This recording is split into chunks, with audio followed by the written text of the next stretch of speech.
What is up? What it do, man? I want to give a shout out to each and every one of you, man. I want to welcome you all to another Tuesday night Soul Source.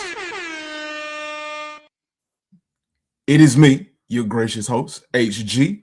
If you don't know anything about what's going on around here, I am a YouTube content creator, of course. I talk about sneakers, streetwear, and anything else in between. I've also gotten into doing some reactions about music because I love music, and then other reactions of things that are going on in the world as of late. But if you happen to visit my channel and you find something that interests you, go ahead, hit that subscribe button to join the family. I have what is that called? Subscriptions available, so you can sign up for each tier. In the future, we will be doing merch and things like that. So feel free to join the subscription if you can. There is no pressure, because just your views are enough. And speaking of views, man, YouTube, they do it different nowadays, man. The views count for even more. So go ahead and share these videos with your friends, your family, anybody you think is interested in it. Also, if you hit that thumbs up, not if you hit that thumbs up, when you hit that thumbs up, go ahead and hype me up. It is a new feature featured on YouTube. Hyping you up gives points to the videos, and it lets the algorithms know that we are doing an excellent job over here on this channel. Now, I know you all have seen the thumbnail, and if you haven't, man, feel free to check that thumbnail out, man, because it's an interesting one, and we're going to be talking about the thumbnail today, but not right now, man. Y'all know how I like to do it. I like to get all of the little stuff out of the way in the beginning before I get to some of the craziest things that are going on in the sneaker world, in the content world.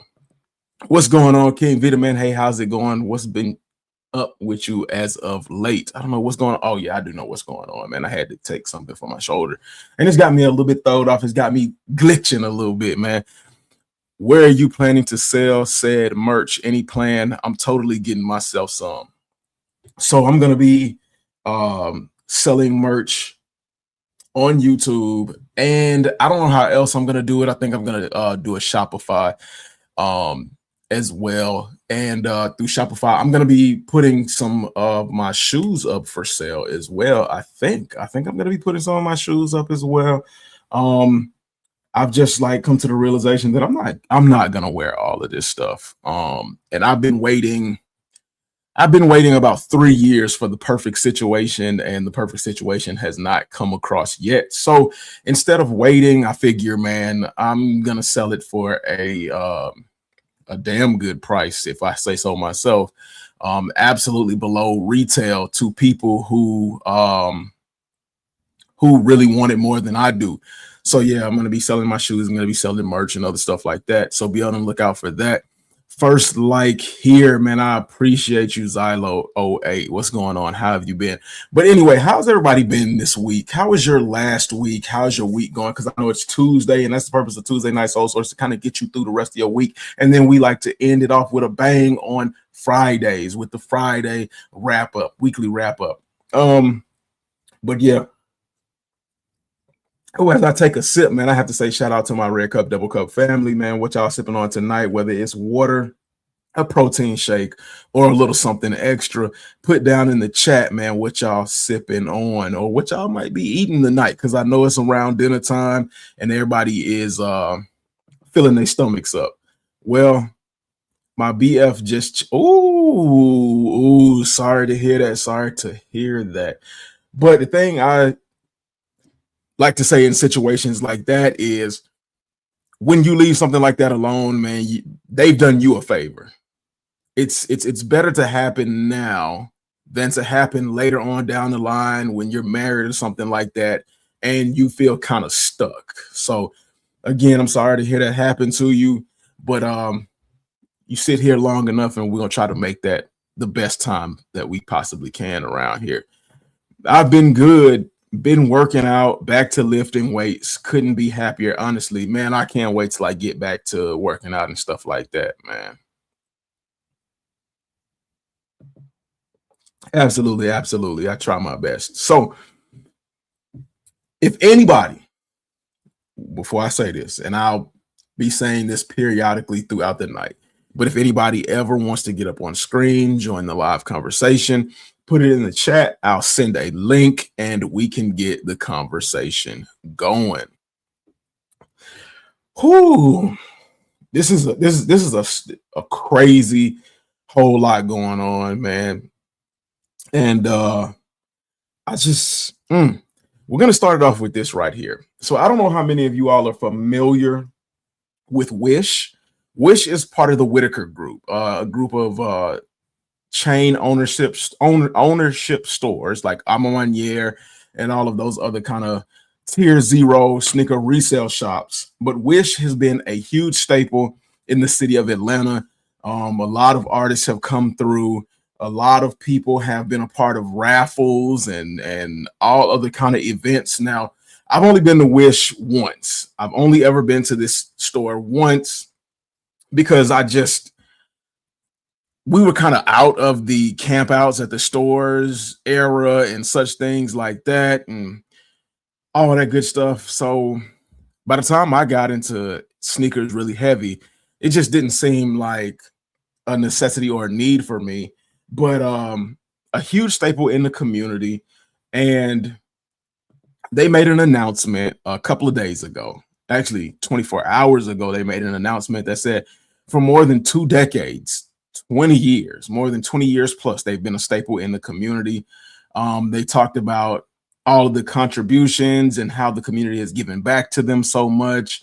And they say, as with all great journeys, at some point they come to an end. We want to share with our customers and supporters that Wish will close its doors on December 28th, 2026.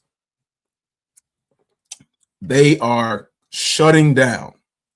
And the reason that I felt like I needed to mention this is because, like so many other freelance, or I don't know, I guess I would say freelance, like so many other freelance sneaker brick and mortar stores that popped up and have since then disappeared. This is one of the biggest staples. This was like a resale shop before resale shops were popular or, you know, spreading like wildfire and things like that. So this was not just something that was a spur of the moment kind of thing, a trendy thing. This was just something that was part of the culture. They've done a bunch of collabs with different brands and things like that. So this wasn't anything like a common hype or urban necessities or something like that, something that just like popped up because they wanted to leech off of the community and, you know, try to get rich quick. Wish was sneaker resale before sneaker resale was a thing. And Wish was our city or my city's opportunity to get some of those rare sneakers that, you know, other cities got access to, like California and New York, that everybody else was not able to gain access to. So yeah, it's really sad to kind of see one of those staples in the community go. This was located in Little Five Points. I don't know how many people were familiar with Little Five Points, but Little Five Points is a artsy, eclectic area within the city where like all different walks of life, all different types of vibes and stuff like that, you know, congregate in that area and, you know, share their art forms and musical talents and stuff like that. So yeah, like Wish was huge. And to hear that it's closing at the end of the year, what is this, August? That's what, like 4 months away. I almost said 2. I don't know why I almost said it, but that's in 4 months and 3 days. They're going to be shutting down their stores. And I know a lot of people may be sad about this, but I know a lot of other people on the other end of the spectrum are excited because they're like, okay, good. One less store to backdoor sneakers, because, you know, backdooring is a thing, and Wish definitely used to backdoor sneakers, as well as Amamanier, Social Status. A lot of these places have backdoored sneakers for well over 2 decades, it feels like. But I know a lot of you all can be happy about this, but, you know, it more so goes to show the the times that we're in, how much sneakers and sneaker resale has fallen, because like a lot of people are talking about how Nike stock has drastically dipped, and I might do a video talking about that because that's crazy, man. It's crazy that Nike has dipped that much, and I know a lot of people are excited because they're like, okay, well, with the disappearing act of some of these sneaker stores that are backdooring shoes and stuff like that, and with the decline in Nike, maybe these companies will wake up and start actually putting effort into their products and actually charging us what these products are actually worth. But if you're somebody like me, you kind of see the other side of it. Like, yeah, it sounds good in theory that all of this stuff is declining and falling off and things like that. But what happens if it falls off and declines too bad? Then we start seeing less and less of items. Then we start seeing, or could start seeing, worse and worse of quality because these companies can't make money to keep up with a said range of quality that the consumer expects. Even, and worst come to worst, these companies going out of business. Like, what would the footwear world look like if Nike went out of business? And if Nike goes out of business, all these other brands are damn sure capable of going out of business. Adidas, New Balance, Asics, everything will be on the chopping block. Then everything must go or is capable of going. So that's kind of a sad thing to see, a crazy thing to see. But as they say, the show must go on.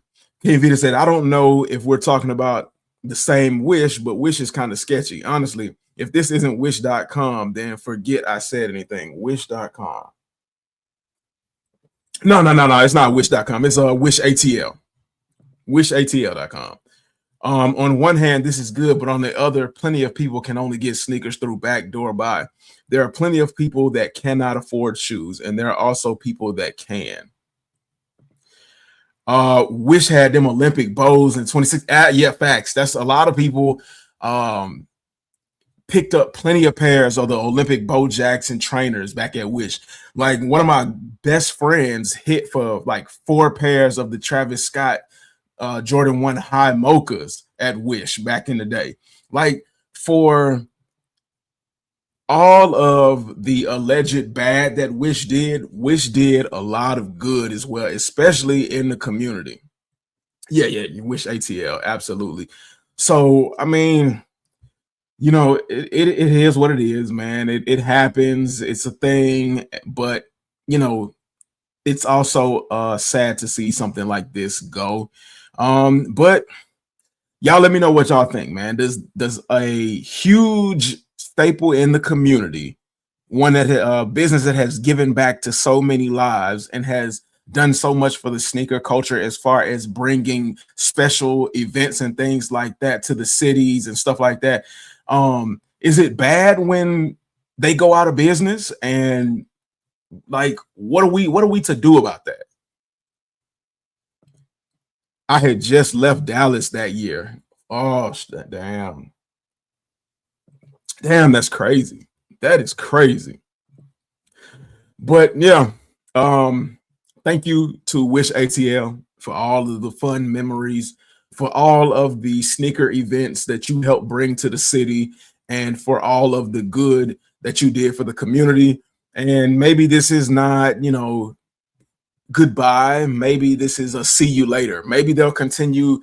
Maybe they'll close down the brick and mortar store and continue to do Wish ATL online. That's always an option, because that's what a lot of other businesses that had brick and mortar stores are doing. They're starting to just do stuff online.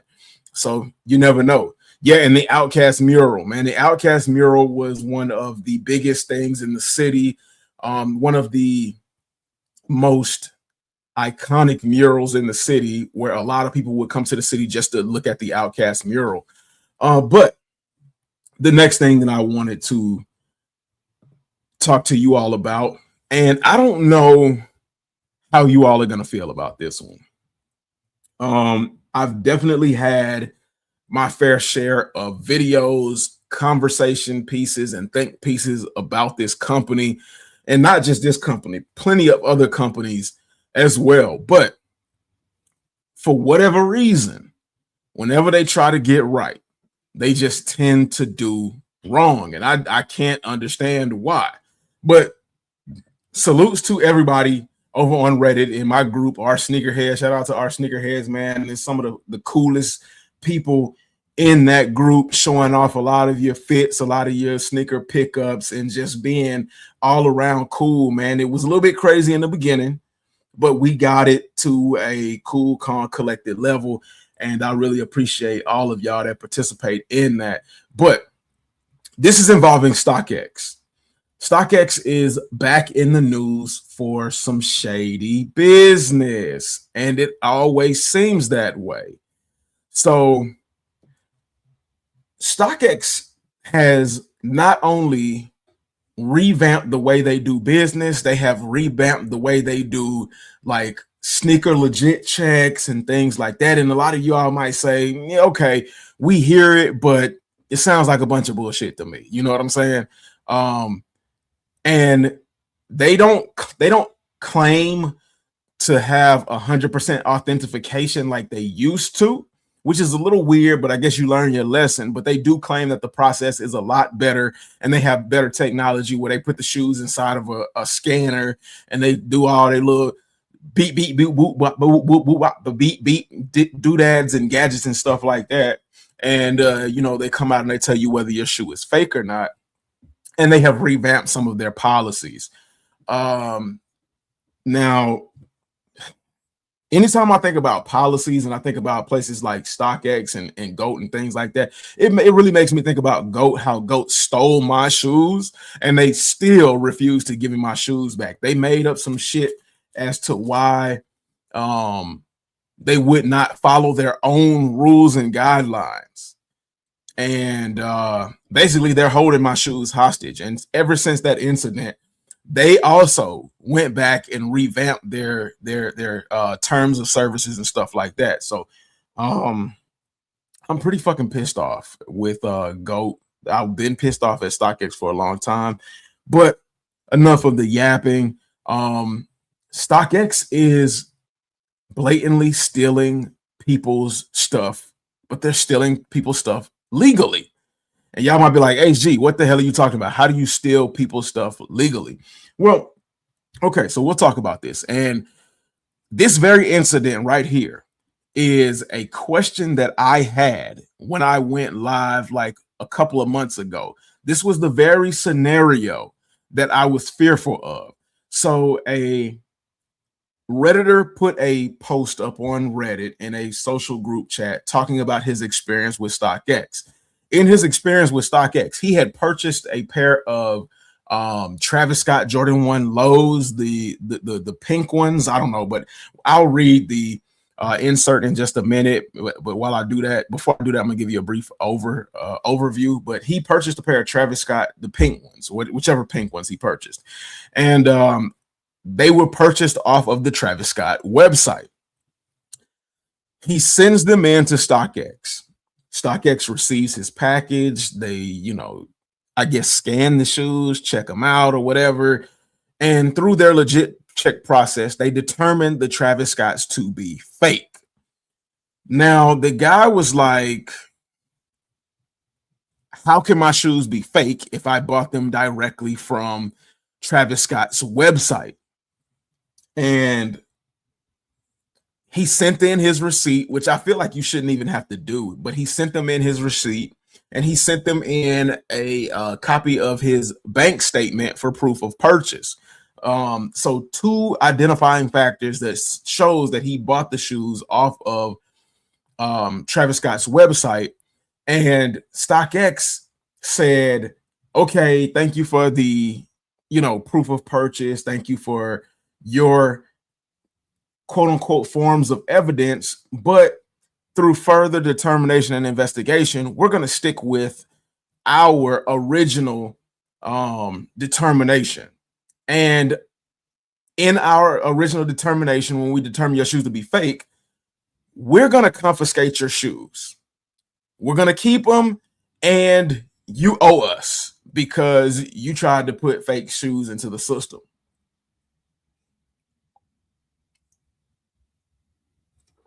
And that was the very, very thing that I was afraid of. Welcome back. What happened is everyone got greedy. Nike seen people was paying thousands for $100 shoes, so resale was high. Everybody wanted to be a reseller. So many shoes was being bought.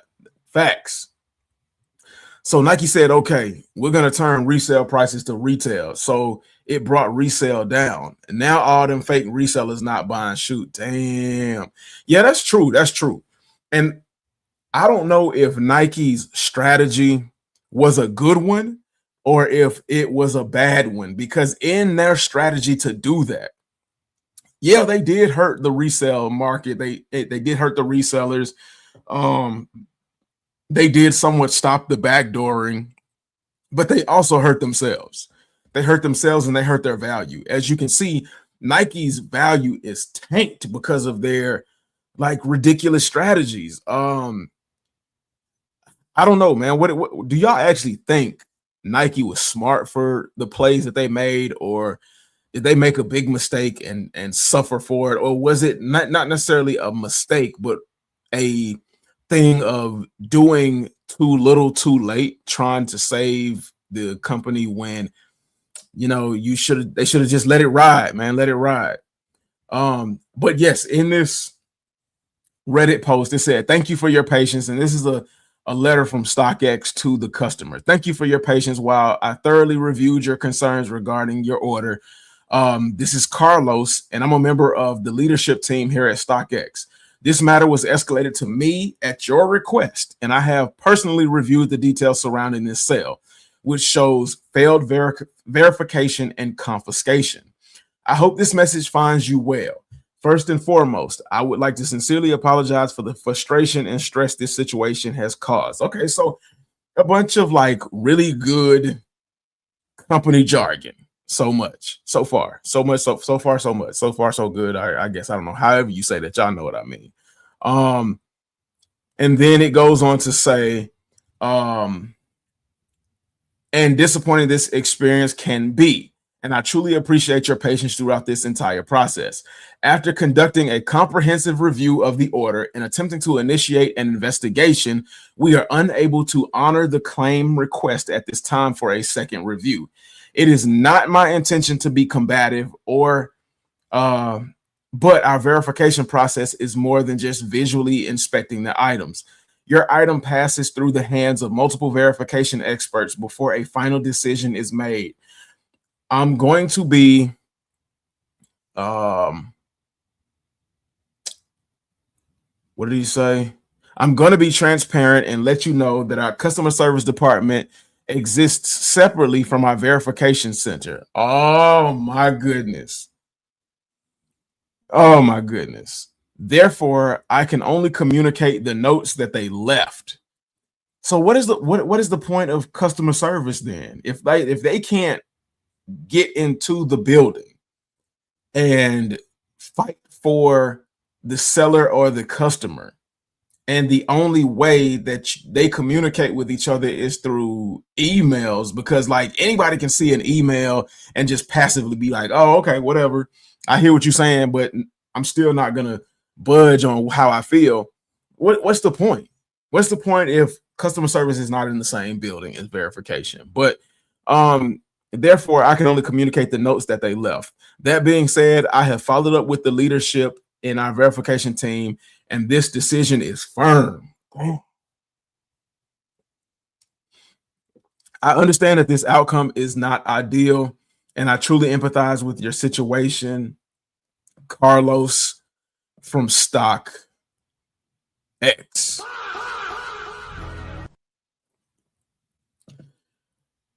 So basically, as I said before, he bought his shoes from Travis Scott's website.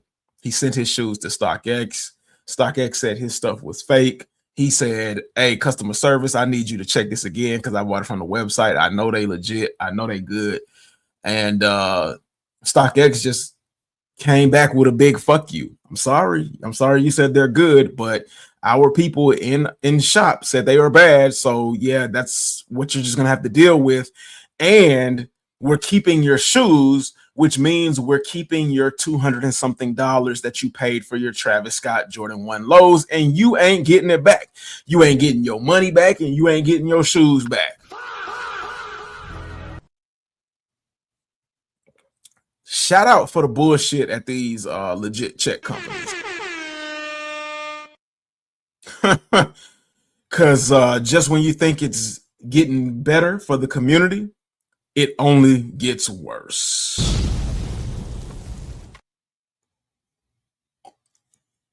Now, let's go ahead and look at it and kind of dissect it and play devil's advocate for a second. Okay, let's look at it from the point of StockX. Somebody sends you their stuff. You send it through your authentication verification process, and like apparently there are people that hold it in hand and look at it, and we all know that there's no such thing as a professional legit checker. We all know that people are flawed and make mistakes. So the people look at them in hand, and then they put them in their scanner machine. And I don't know how often they put them in their scanner machine, because I think like they only put it in the little scanning machine for high dollar, high priced items. And I don't even know if they even actually do that. But that's what we've seen on news reports and things like that, where they took inside video footage and all of that. And you know, to me, stuff like that is a bunch of bullshit, because you can doctor it up just to make your business look good. And once the cameras are gone, you can just be like, okay, you know what? Fuck that. That shit is too expensive. Send it back and let's do the regular things that we've been doing. So you get it into your building and they say it's fake. You got one or two options, man. Keep it as to what they're doing now, or send the shit back for them to potentially scam somebody else with a pair of fake shoes if they are fake. But here's the problem. Here's the problem. You can never 100% with certainty say that the shoe is fake or not. And again, people make mistakes. So this could be an instance of a huge fucking mistake on their end. And they're like, like as a company, what do you do? Like, you're trying your best to protect buyers, and you're trying to eliminate what the problem is, which is fake shoes. But how do you do it without stealing from somebody else? Because this being done, the guy could really sue them. Now they've got it in. Okay, now they do have it in their terms of services where they say that if a shoe is deemed to be fake or a rep, they can charge you for the service and send you your shoes back, or they can confiscate your shoes and charge you, and you're shit out of luck. And that's what happened to this guy right here. What do you all think? Is this a fair policy?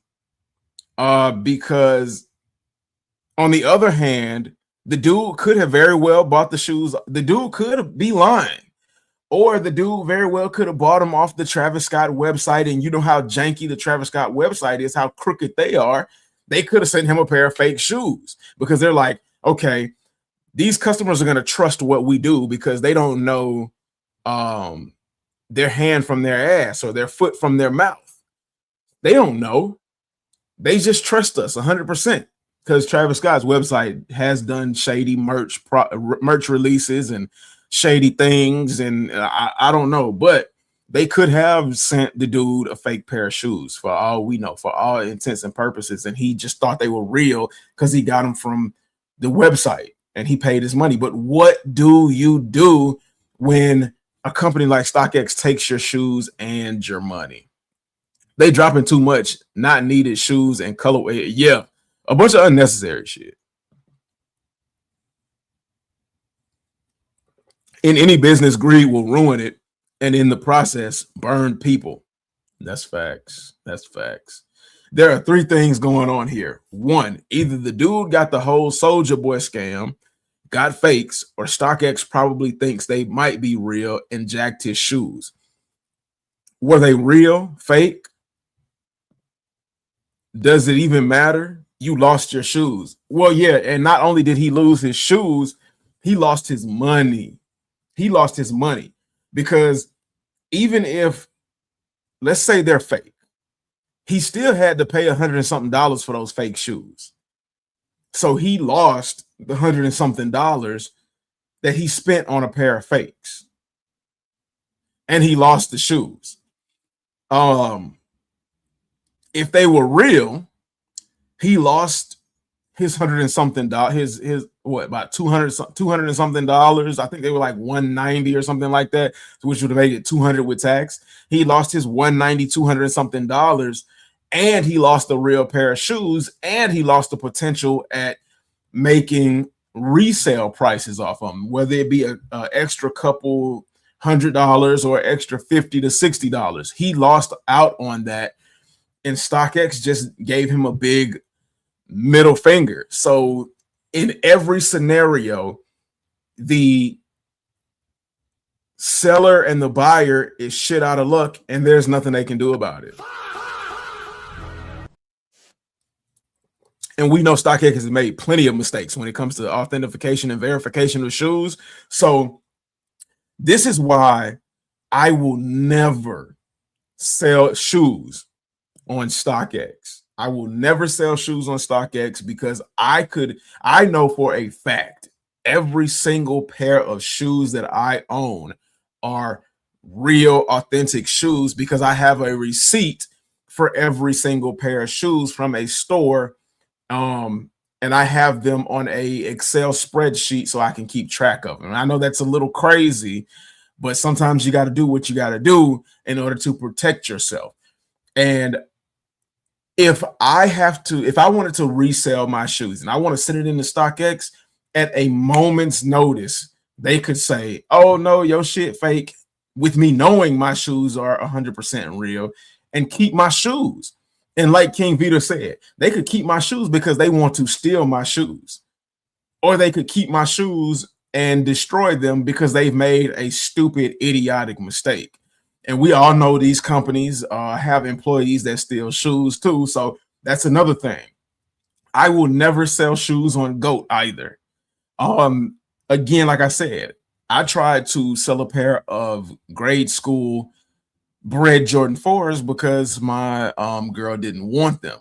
And I was like, okay, you don't want them, I'll sell them, I'll take the money, put it towards a pair of shoes that you actually want. I paid $170 something plus tax for those shoes. And I sent them in the GOAT. I have a video on my phone to this day of how I packaged my shoes. I put bubble wrap around the shoe box. I put them in a shipping box that I got from Nike. I put them in a shipping box made for sneakers. I took a video of me driving to UPS. I took a video of me putting the label on the box. I even took a video of the condition of the shoes in case they tried some funny shit.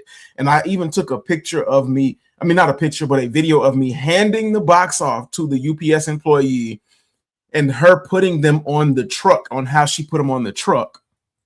And when they got to StockX, when they got to GOAT tried to say that my shoes never came in. And then I said, well, my tracking from UPS says you all have my shoes. So they said, and that my shoes had been there for 2 days and y'all had not checked them in. So then they say, okay, hold on, let me check. And then they come back and they say, oh yeah, we have your shoes, but they're smashed. No, and then they sent me a email that said my shoes were defective. And I was like, well, where are my shoes defective? I have a video of the condition. So then they say, well, hold on, let me go check. And they come back and they say, oh, we made a mistake about the condition of the shoes. The shoes aren't defective, but the shoe box is crushed. And I was like, well, how is the shoe box crushed? I didn't do it like you all are accusing me of, so it must have happened in shipping. They refused to give me buyout value of my shoes, as their policy states. If a item comes in damaged and you weren't the one to do the damage, then we will give you the buyout value of that shoe. They refused to do it. And when I asked them, I said, okay, I have a video of the condition of the shoes. let me send you the video. I never got a response. After that, they ignored every single email I sent out. And I told them, I said, okay, well, just send me my fucking shoes back. They refused to send me my shoes back. They've ignored every single email since that point. And so I said, fuck StockX, fuck GOAT. I will never sell anything through them. I don't think I will ever buy anything through them. And I haven't bought anything since. Which leads to the idea that you're buying the name. I got Travis Scott's. So what if they're fake? My guy got screwed. Somebody gonna have to do better than that, or I'm crashing out. Facts. This is the oldest story ever created. You want jank? People rate Pokemon cards pristine condition. Let me repeat that: pristine. They come back graded with a bent corner, scratches, etc. It all sucks as a consumer. It does, man, because you're at the mercy of these people. So not only am I out of the $100 and something that I spent to get the shoe, I'm out of the shoe as well because I'm at the mercy of GOAT. I reported them to the Better Business Bureau, but nothing has come of that as of late. So, I mean, it is what it is, man. It is what it is. I don't know what to do. I don't know what I can do. I mean, I could take him to small claims court. I could file a lawsuit and take him to small claims court because it's over $100, and anything over $100 is considered an arrestable offense. But the cost that I'm gonna spend in small claims court won't even come close to the cost or the actual value of the shoe. It will surpass the cost or the value of the shoe. So I don't know, man. I mean, I'll just, I'm at the point where I'm just like, okay, I'll let God handle them. You know what I'm saying? I will let God handle GOAT and all of their bullshit. So it is what it is. Now, the next thing that I wanted you all to see. So, how many of you all went out and got them G-Unit sneakers, man?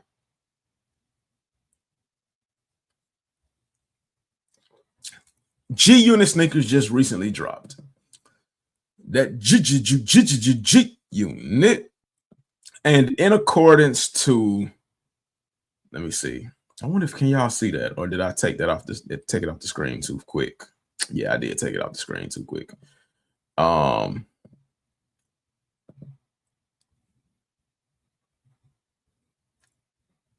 So the G-Unit sneakers by Reeboks just re-released. And in accordance to 50 Cent, they sold out. And I'm like, okay, cool. And look how little the original 2003, that's crazy. Somebody still has a 2003 pair of G-Unit sneakers. But look how little the box is compared to the Reebok box now, the 2026 box. That's crazy. Now they retooled the little sleeve right here, and that's weird. I mean, I guess that's kind of cool, whatever. But they redesigned the sleeve that goes on the box or whatever. Now, one or two things could have happened. Damn, that box is way too big for that shoe. Okay. But one or two things could have happened. They could have did a limited run, a limited release, where it made like the shoe look like it did numbers and sold out in a matter of seconds. Like people really wanted G-Unit sneakers because 50 Cent on his Instagram profile. And I forgot to say that. Links to all of my social medias down in the description below. If you want a dope ass water bottle, my Amazon link is in the description as well. That one keeps your drinks cold up to 30 hours and your tea and your soups and things like that warm for 12 plus hours. And then if you don't want to sip out of the convenient straw, you can use the gulp sipping function. It comes with a really nice handle that you can clip onto your belt loop or onto your bag. And they are sold in 24 and 32 ounces, and it will fit in a shoulder bag if you have one. Really, really nice, high quality water thermos or water bottle, water jug, whatever you want to call it. So check that out if you want to. I get a little bit on the back end, but you all save a lot by typing in JMogul25 at checkout, and you save 25% off, I believe. 25% off. And they're really reasonably priced, like really good. But yeah, either Reebok released a small amount or a lot of people actually wanted it and these sold out crazy. I mean, like, how many people actually went and grabbed the G Unit sneakers? And it's, you know, what's so crazy about this is Reebok was able to reproduce a 23-year-old shoe and have it look exactly like it did the first time they did it. Now, I do notice on the lace Dubray right here that the blue, white, and red is backwards. It's supposed to be blue here, white here, and red here instead of the reverse. So they made a little boo-boo there. But my thing is how is it that Reebok can reproduce exactly the same shoe that they made 23 years ago, but Nike can't even reproduce the exact same shoe they did 10 years ago? Now, granted, Nike has a larger variety of sneakers and silhouettes, but I mean, come on, man. Come on, dog. Come on, dog. But yeah, I mean, cool nonetheless. Oh shit, the insole. Woo! That 2003 insole was thick than a mug and probably a lot more comfortable and cushioning than this new insole. See, ain't nothing like the good old days, man. Ain't nothing like the good old days. Oh yeah. You absolutely know that this old insole is 1,000 times more comfortable than this insole, than the new insole. So yeah, thumbs down for the comfort quality. This lining is 1,000 times better, more breathable, more absorbent than this right here. So, you know, thumbs down for that. But yeah, other than that, man, other than the Dubray, the insole, and the liner, like, everything looks exactly the same.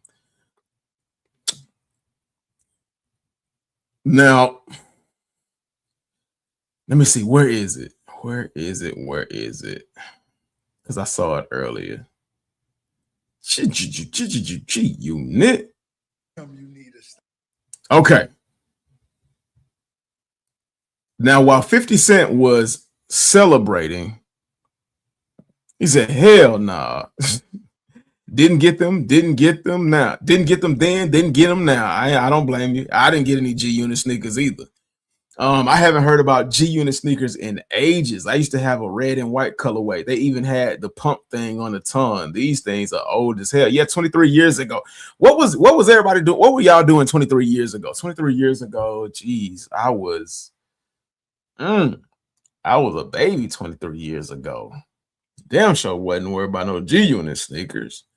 But yeah, man, y'all let me know in the building what y'all were doing 23 years ago. It's crazy to think that we are 23 years further in our lives, and it just means that we are that much closer to doing great things. I'll say that. Simple ass shoe, bro. Yeah, it definitely is simple, but you know, sometimes people love simplicity. 2003 version looked way better, and they both ugly. I was in Dallas, Texas, rapping. What was I doing? Yeah, I was. Yeah, in 23 years ago, I was somewhere rapping too. Just having fun, man. Just having fun. Hooping and smoking. Damn, now I wasn't smoking it 23 years ago, but yeah, I was definitely having fun. Who picked up the air up tempos? Now I know a lot of people were, upset about the air up tempos because it had like this big white part at the bottom. And I mean, it's not as thick as I thought they were gonna be, but this is supposed to be more true to the originals. And then you got some people saying that these ain't close to the originals at all. Maybe shape, but this whole little air shit right here with this white spacing is definitely not original. 2003, bro, I was watching Digimon skateboarding and busting my ass. Nope. Ain't nobody fucking with the up tempos. Hey, I feel you. Now, while 50 Cent was celebrating the supposed sellout of his shoes and the comeback of the G Unit sneakers, we had somebody on the sidelines throwing a whole lot of shade. I'm finna enjoy a rap soda. Stop capping to the people. Ain't nobody buying them ugly ass shoes. Y'all know damn well ain't nobody buying them ugly ass shoes. You know it. You know it. Rap soda. And one time for the publishing. So yeah, this is what 50 Cent did, and Rick Ross had something to say. Sold out, fat boy.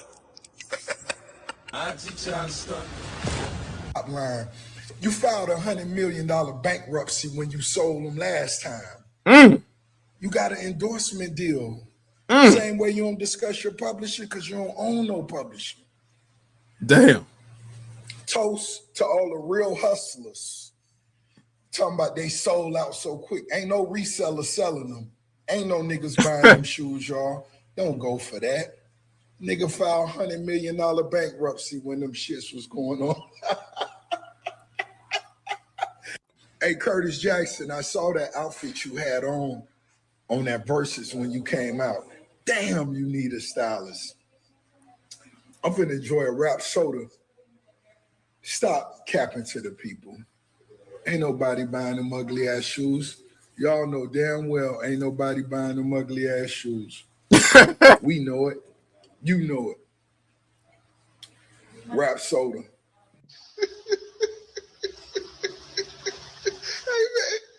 Hey man, this shit real out here, my nigga. This shit real. Don't let these niggas trick you, man. Don't let these niggas trick you. I just had a question. Say, Rose, you watch, they agree with me that the shoes was ugly and they don't know nobody that bought them. But they said, Rose, you was watching Versus when 50 came on. And I thought about it. I said, wow, they may not know I own equity in Versus. Damn. Yeah, guys, I own equity in Versus. So, Curtis. Okay. Yeah, I'm tired of hearing Rick Ross talk. So, I mean, yeah, the shoes are ugly. Rose, they ugly. They just as ugly as them fake ass teeth in your mouth.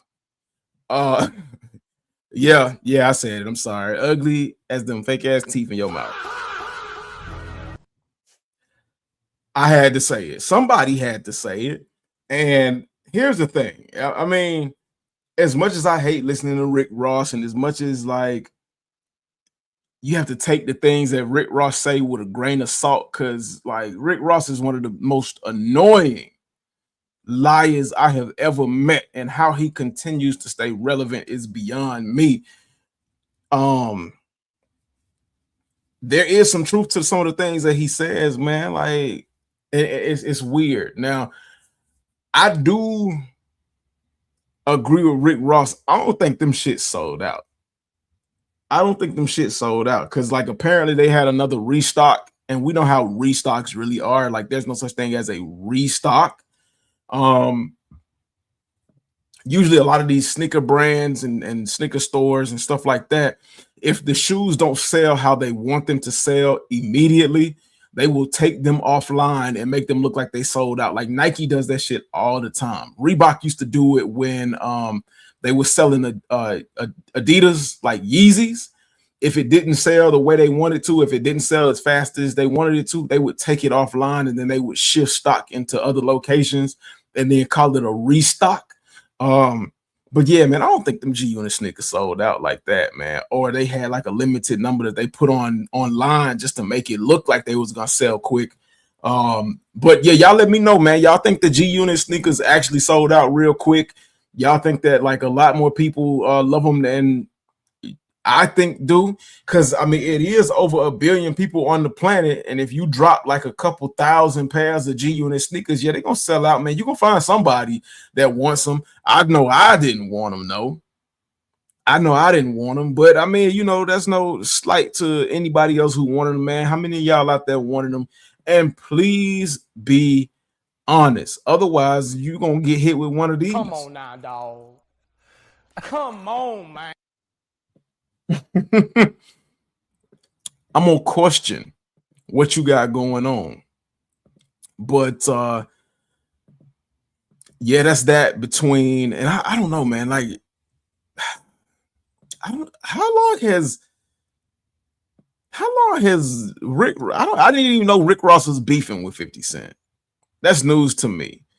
Playing NBA Live 23 years ago. I've never seen so many childish. That's a good point. That is a good point right there.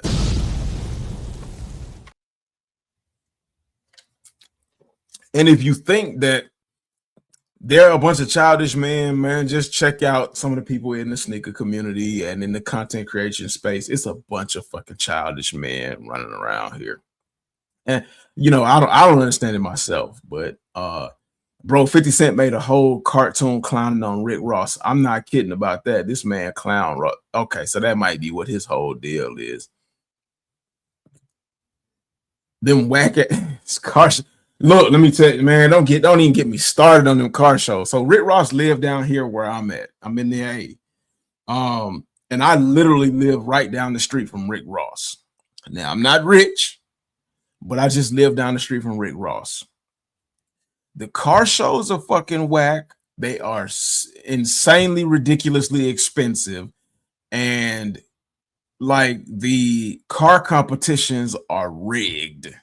So basically, there's no point in doing a Rick Ross car show. You're better off, like if you're here in Atlanta, you're better off going, like Rick Ross's car shows are for people from out of state who don't know any better, who are okay with getting finessed and jugged. And that seems like what my city does, finesse and jug a lot of out of state people, because a lot of people that come from New York, a lot of people that come from California, a lot of people that come from other different states across the United States to Atlanta, they are absolutely getting jugged. Like they're paying the high dollar price for bullshit apartments just so they can live in the city of Atlanta, because Atlanta has built a party culture or a nightlife culture.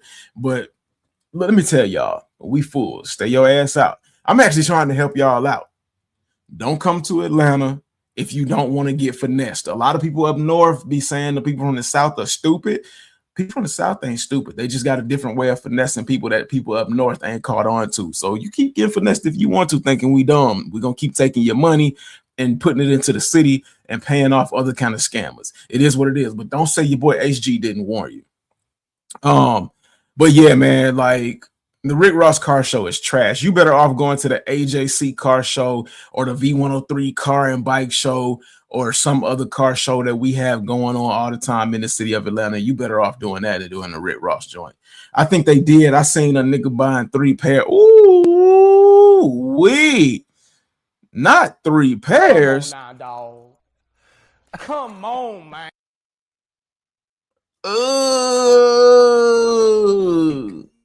This shit is crazy as fuck, nigga. That's wild, man. Buying 3 pairs of G-Unit sneakers, that's crazy work. And I guarantee you, they won't even wear the first pair enough to even justify buying those other 2 pairs. And the G-Unit, like sneaker resale ain't it no more, man. The G-Unit, well, especially not for like Nike and stuff like that. Them G-Unit sneakers ain't reselling for nothing. So you either gotta like be a super 50 Cent fan or super stupid. I don't know. Either way. I mean, they both kind of go hand in hand at this point. I had G units as a kid. I'm not gonna lie, they were red and white. Y'all rich but worried about another man's business. Facts. Oh man, that is facts.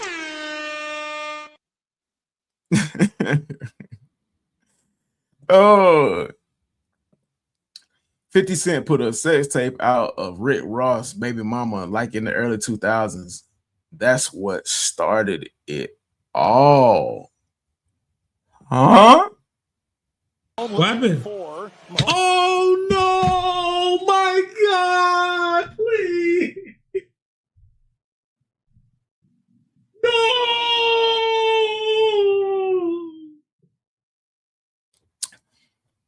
I didn't know that. I didn't know that. These cars are compensating for something. Brains. Get your brains out the gutter. I don't want that smoke. It was niggas who had them back then. Yeah, yeah. They've been at each other for years. Like, at some point, man, let that shit go. Let that shit go. It's not even worth it. Like, they both millionaires or whatever, 1,000aires and stuff like that. Yeah. When you that rich, I don't see the point of beefing. It don't make sense to me. It really doesn't make sense to me. And I mean, to each their own, and it is what it is, but it just seemed goofy. It seemed like goofy activities. Let me see. Let me look on here on Reddit to see if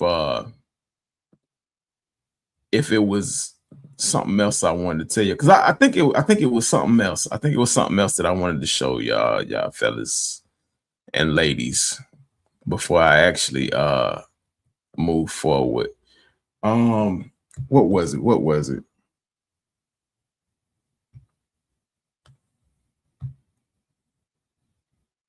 I got it in my screenshots here, I think. Yeah. Let me go to my home page, man. Shout out to everybody oh my gosh. This store again. Here's this store, District 1. And you can't make this shit up, folks. You can't make this shit up, folks. Oh, come on now, dog. Come on, man. What this in, like, District 1, this store is known for doing photos like this and like spreading them out. Like, they've done this with like some Travis Scotts, and then they did them with like the Virgil Abloh Archive Jordan 1s. And this shit is not cool anymore. Like, nobody gives a fuck about resale shops like this anymore. Like, this is just some bullshit. Bullshit. Bullshit. Bullshit. Bullshit. Like, no, this is not a flex anymore. This is actually sad. But they showing off how many pairs that they got that they backdoored of the Awake Air Jordan 6s. Now, I talked about this shoe a bunch of times, man. Like, I talked about them when we first saw the blue colorway. I said they were ugly. I talked about the pink colorway. I said they were ugly. And then I kind of like, backed off of my statement a little bit, just a little bit. And I was like, all right, they better than what I thought they were. But still, these is not it, man. They not like this, doing all of this worthy. I wouldn't pay resale for these. I wouldn't pay resale for these. Like, I didn't even know these had dropped. I'm seeing all over social media people posting that they cop their pairs and stuff like that. For me personally, I'm not that pressed for these. I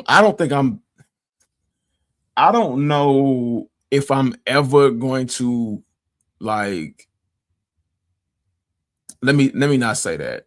But as far as right now, I feel as if there is no Jordan that I'm pressed to have or would say I absolutely have to have, because like even my favorite Jordan dropped again this year, the Flint 13s, and I didn't even bat an eye, man. I didn't even break a sweat. Like, it's cool.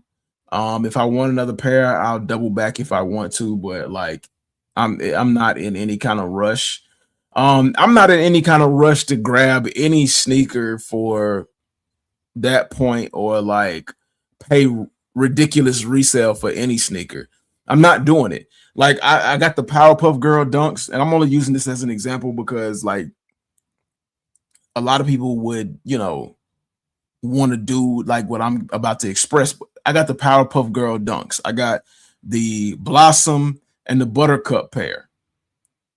I don't have the Bubbles pair. A lot of people will be like, man, I got to complete the whole set. I got to do what it takes.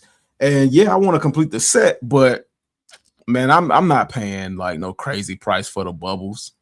I'm not doing it. Like, I think the Bubbles right now are going for somewhere like $400, maybe $500, something like that.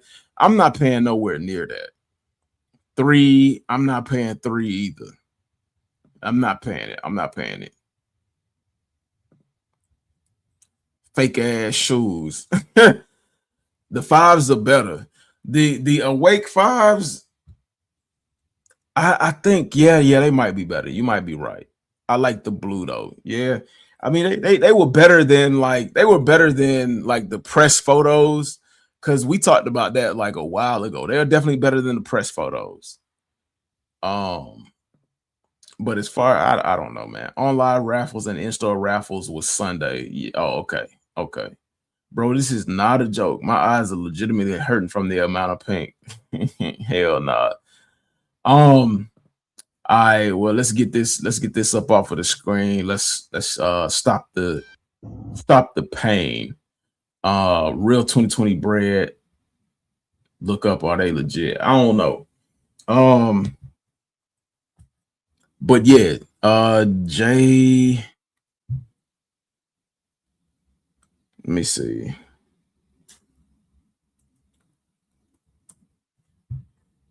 The Joe Button Network. This is one I wanted to show y'all. Nah, Chris. You can't have that rubber tussin.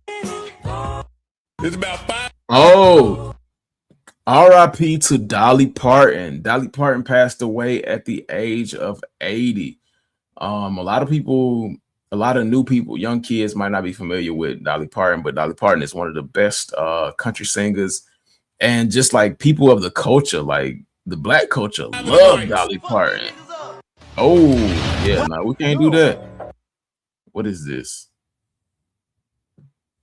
Jay-Z's legs look like the pastor threw some holy oil on him and said, "Get up and walk. You're healed." Oh, damn. Not Jay-Z, like he got the paralyzed legs. Oh, geez. Oh, geez. This was another crazy one. This is one reason why I don't like Rick Ross right here. Y'all check this out and tell me what y'all think. Masterful at. Is there one that you're unbeatable at? Of course. Which one? Madden. Oh, okay. I haven't lost on Madden in, Really? man, maybe 8-9 years. Really? Pause.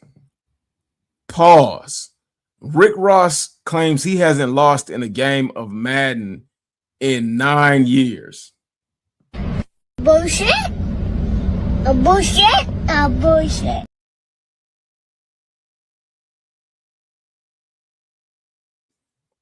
Now, I believe Rick Ross may not have lost in Madden in 9 years if he's playing the computer. Like if he been playing up against the computer, yeah, Rick Ross ain't lost to nobody in 9 years. But do you all think Rick Ross has actually do you think Rick Ross has actually gone on a 9-year win streak in Madden? Well, like maybe he playing like somebody like his grandma once a year, and he hadn't lost in Madden in 9 years. But man, ain't no fucking way. Ain't no fucking way Rick Ross ain't never lost in Madden in 9 years. Hey, y'all check this out.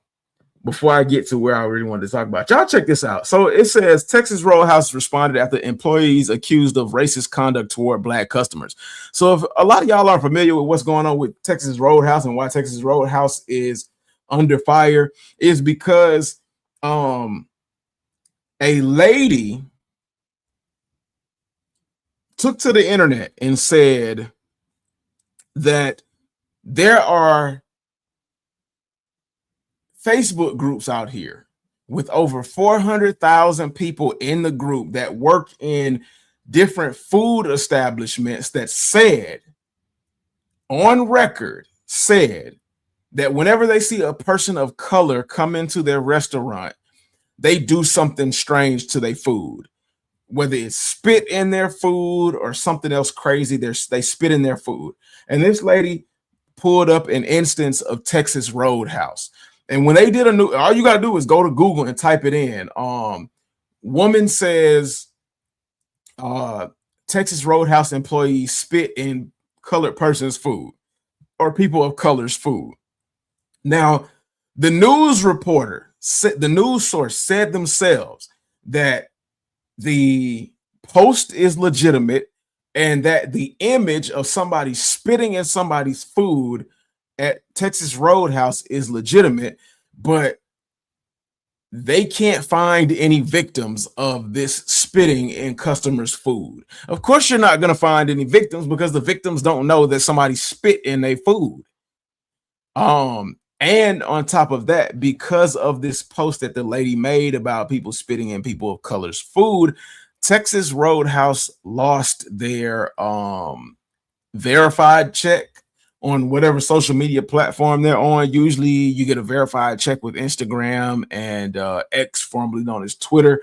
So I guess they lost their check, but it said Texas Roadhouse responded to these allegations of employees spitting in people of color's food. It said, due to losing our verification, our comments are not being seen. At Texas Roadhouse, we are committed to creating an environment where every guest is treated with respect and unreasonable hospitality. We do not tolerate discrimination, harassment, or mistreatment of any kind, and we expect our roadies to treat every guest with dignity and care. Our commitment to the communities in which we serve remains unchanged. Provide legendary food, legendary service to every guest who walks through our doors. Now, I've never been to Texas Roadhouse, but after hearing this, I'm not ever going to Texas Roadhouse. And I don't think I'll ever go out to eat in general. I already spend most of my time making food at home. But if I go out and I can't see the food being cooked with my eyes while it's being made, I'm not doing it.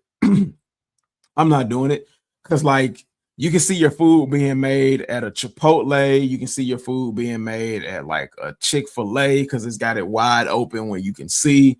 If I can't go to any place where I can't see my food being made, I'm not eating there. I'm not eating there because of the risks that could be run where somebody might spit in my food just because of the way I look. And you know, a lot of people are coming out being racist and saying, you know, good black people don't tip and yada yada yada. With all of these crazy stupid ass stereotypes, I tip good.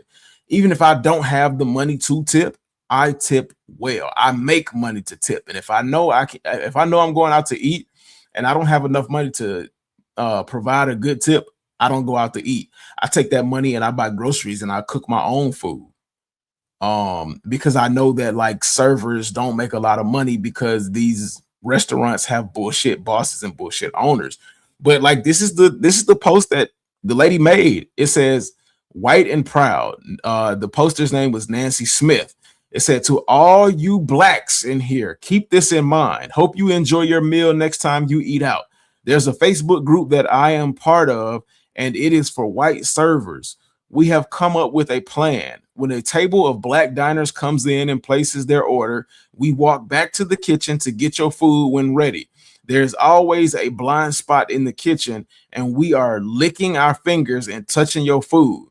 If it happens to be a Texas Roadhouse or Logan's, those rolls are full of our white saliva. Some of the cooks are in on this too. Think they are playing. They aren't. Believe me, this has been going on since y'all started this nonsense with Carmelo. The candy bar Anthony crap. By the way, the group has over 400,000 members. Enjoy y'all's food. Fuck no. Fuck no. Absolutely not. And I don't shit. And I don't talk about the Carmelo Anthony trial or any of that other kind of stuff. I just stay to myself. I mind my business. But and y'all just gonna like hop to it in my shit. You think them niggas showers with their drawers on? Ooh, no. Oh, pause. Someone would Pause, big pause. Yeah, I'm gonna have to mute this crazy stuff that's coming up. But yeah, man. And in other crazy news, man, Target had to post an apology because they had like some crazy Halloween costume on their website. This was the costume they had on their website. They had blackface on their website, and Target had to apologize for putting like a blackface on their website.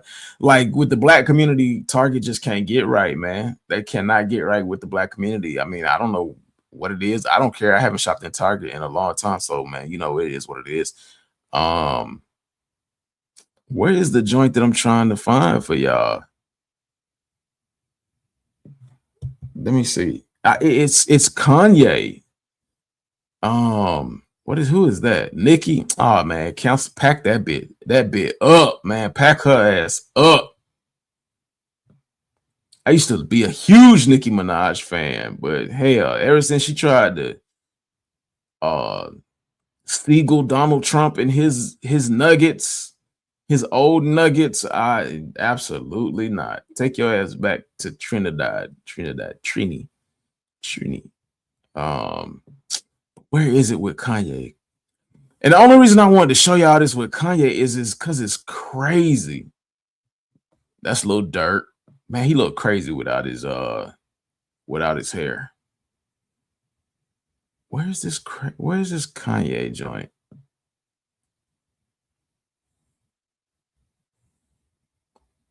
I'm trying to find it, y'all. Give me just a second. Okay, so I wasn't tripping. Let me see.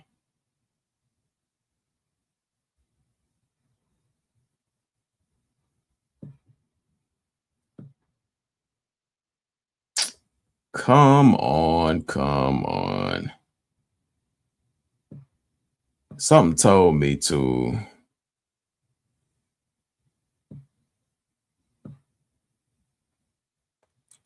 Maybe if I do it like this.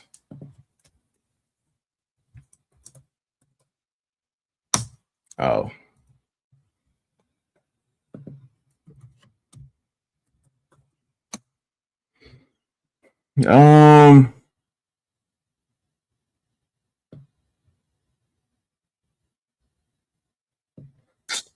Oh, come on, dog. What's the title?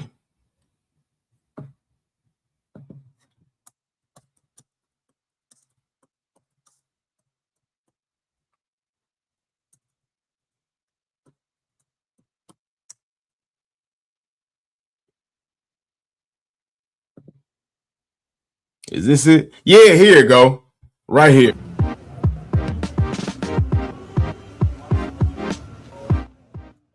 So in this video right here, Kanye West was trying to go into a what is this? A doggone cheesecake factory.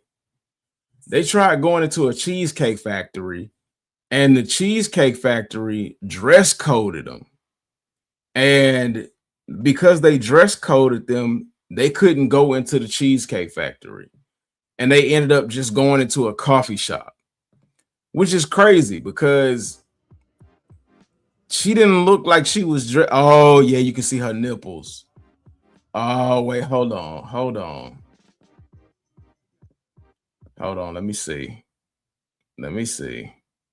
Oh, wait. Not like that. Y'all chill. Okay, yeah. You can clearly see through that top, man. You can see her goodies. I hit on the pink fives. The leather is, oh man, you gotta Larry G, like either send that image to me on Instagram, or if you got Reddit, go over to r/sneakerhead and post it in the group, man. I want to see the leather, or do like a video of it. I want to see the leather on those awake Jordan 6s. I'm interested in seeing them now that you say that. She looked good for a long time. Yeah, Dolly Parton. Yeah, facts.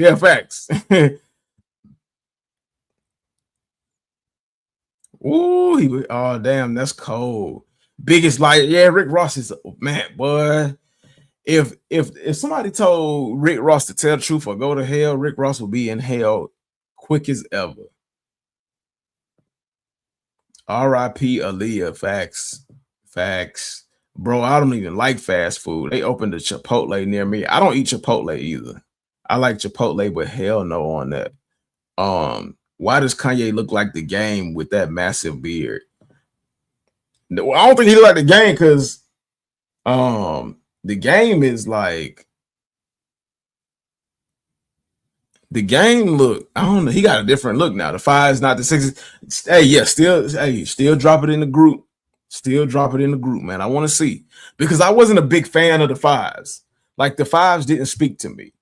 Like to me, the 5s looked like they was a waste of the hype. Not necessarily, I'll say this, the 5s didn't look like a bad shoe, but like they didn't look like they were worth the hype. They definitely didn't look like they were worth the hype. But yeah, they tried to go into the Cheesecake Factory just like this. And I'm guessing it's her that got dress coded, because you can see all of her nipple lights. You can see them all in there, and that shirt ain't holding them. And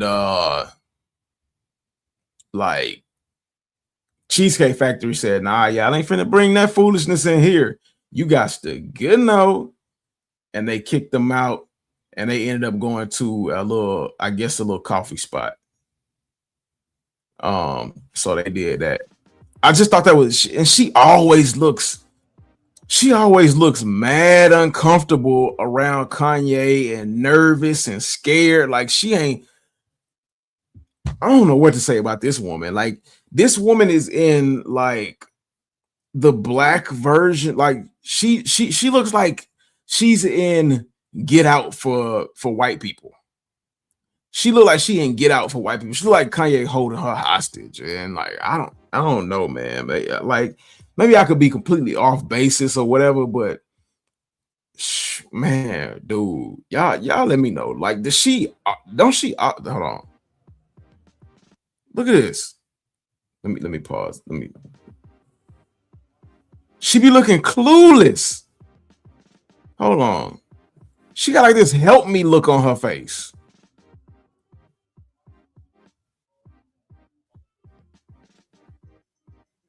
Like clueless, or like the R word, you know, like we used to say back in the day, the read,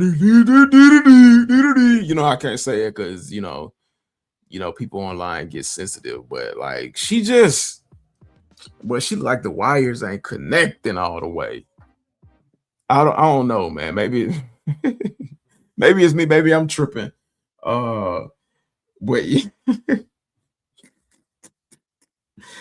I'm stupid. But yeah, that's what I wanted to show y'all with that one. Now, let's get into the thumbnail. Let's get into the title of the video, man. Taken advantage of by sneaker celebrities. And a lot of y'all might, I know y'all, a lot of y'all might be like, man, a sneaker celebrity, man? What is a sneaker celebrity? There is no such thing. Believe it or not, man, a lot of people look at content creators as celebrities. I've never viewed myself as a celebrity. No matter how big I get in the content creating space, I will never view myself as a celebrity. Now, I'd be lying if I said that once I get to a certain point, it wouldn't make me feel a certain type of way. I would be lying. But even if I got to a status of some of these big time content creators, I would still carry, in my opinion, now, like, it could be different later on down the line, but I would still carry the same thought process and the same morals as I've always carried. But a lot of people are getting finessed by sneaker content creators. And I know a lot of y'all don't like to believe me, but and if y'all don't believe me, man, y'all need to believe this. Hold on, let me see. Where did I see it? Let me go here. This might be the quickest way to find it. The 12 Hub. Where they at? Right here. Let me pull this up on screen. And I know for a fact this is gonna be a little or a lot controversial, depending on who sees this and when y'all see this. I know a lot of people gonna have a lot of feelings about this video in particular, and as well as things that I like that I will say in this video. I know it's a lot of snakes in the grass, a lot of people that like to, take what I say and run with it and misconstrue it and run it back to other people like halfway of what I say, so the people will come at me, and then I have to get some straightening going on around this motherfucker and explain to people like what you think I said ain't what I said, and you not finna, like, and I'm not a tough dude, but I'm not finna let nobody talk to me crazy. But this clip comes from the 12 Hub podcast. And I don't know how many of you all watch them, because they have a 12 Hub sneaker podcast and then they have a 12 Hub podcast. One of my good friends, shout out to him, is a part of this crew and whatnot. And the link down to their social media is in the description as well, right underneath the Help Fight Cancer link, Help Fight Stage 4 Cancer link. But go ahead and check that out in the description below if you want to check out their content. They do some really good controversial content. They move the content space forward, and they talk about a lot of different subjects, man, because they talked about an interesting subject involving the sneaker community as well. But this one in particular really stuck out to me because this content creator is like in my city. So let's go ahead and watch and see what they got to say real quick.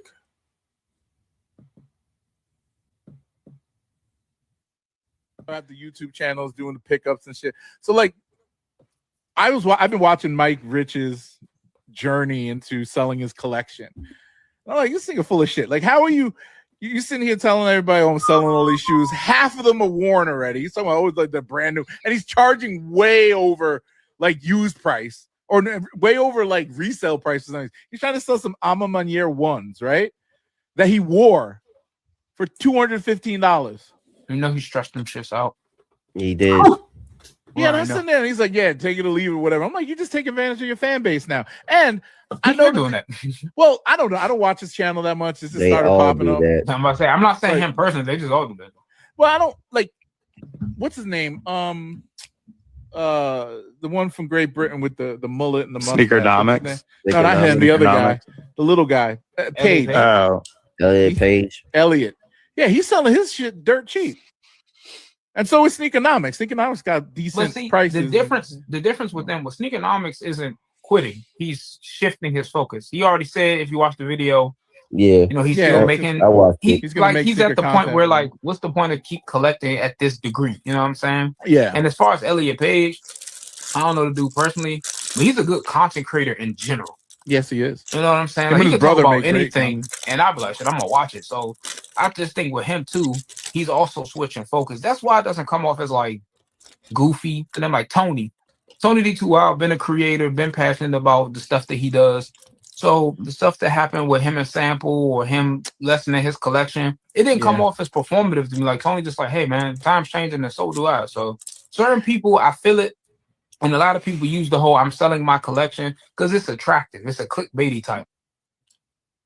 Well, I'm talking about the collectors, the guy who have the YouTube channels doing the pickups and shit. So like,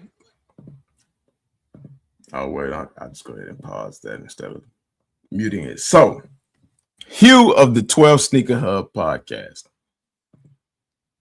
they were talking about sneaker collection selling a video. And he said that one of the biggest sneaker content creators in Atlanta that decided to sell his sneaker collection was full of bullshit.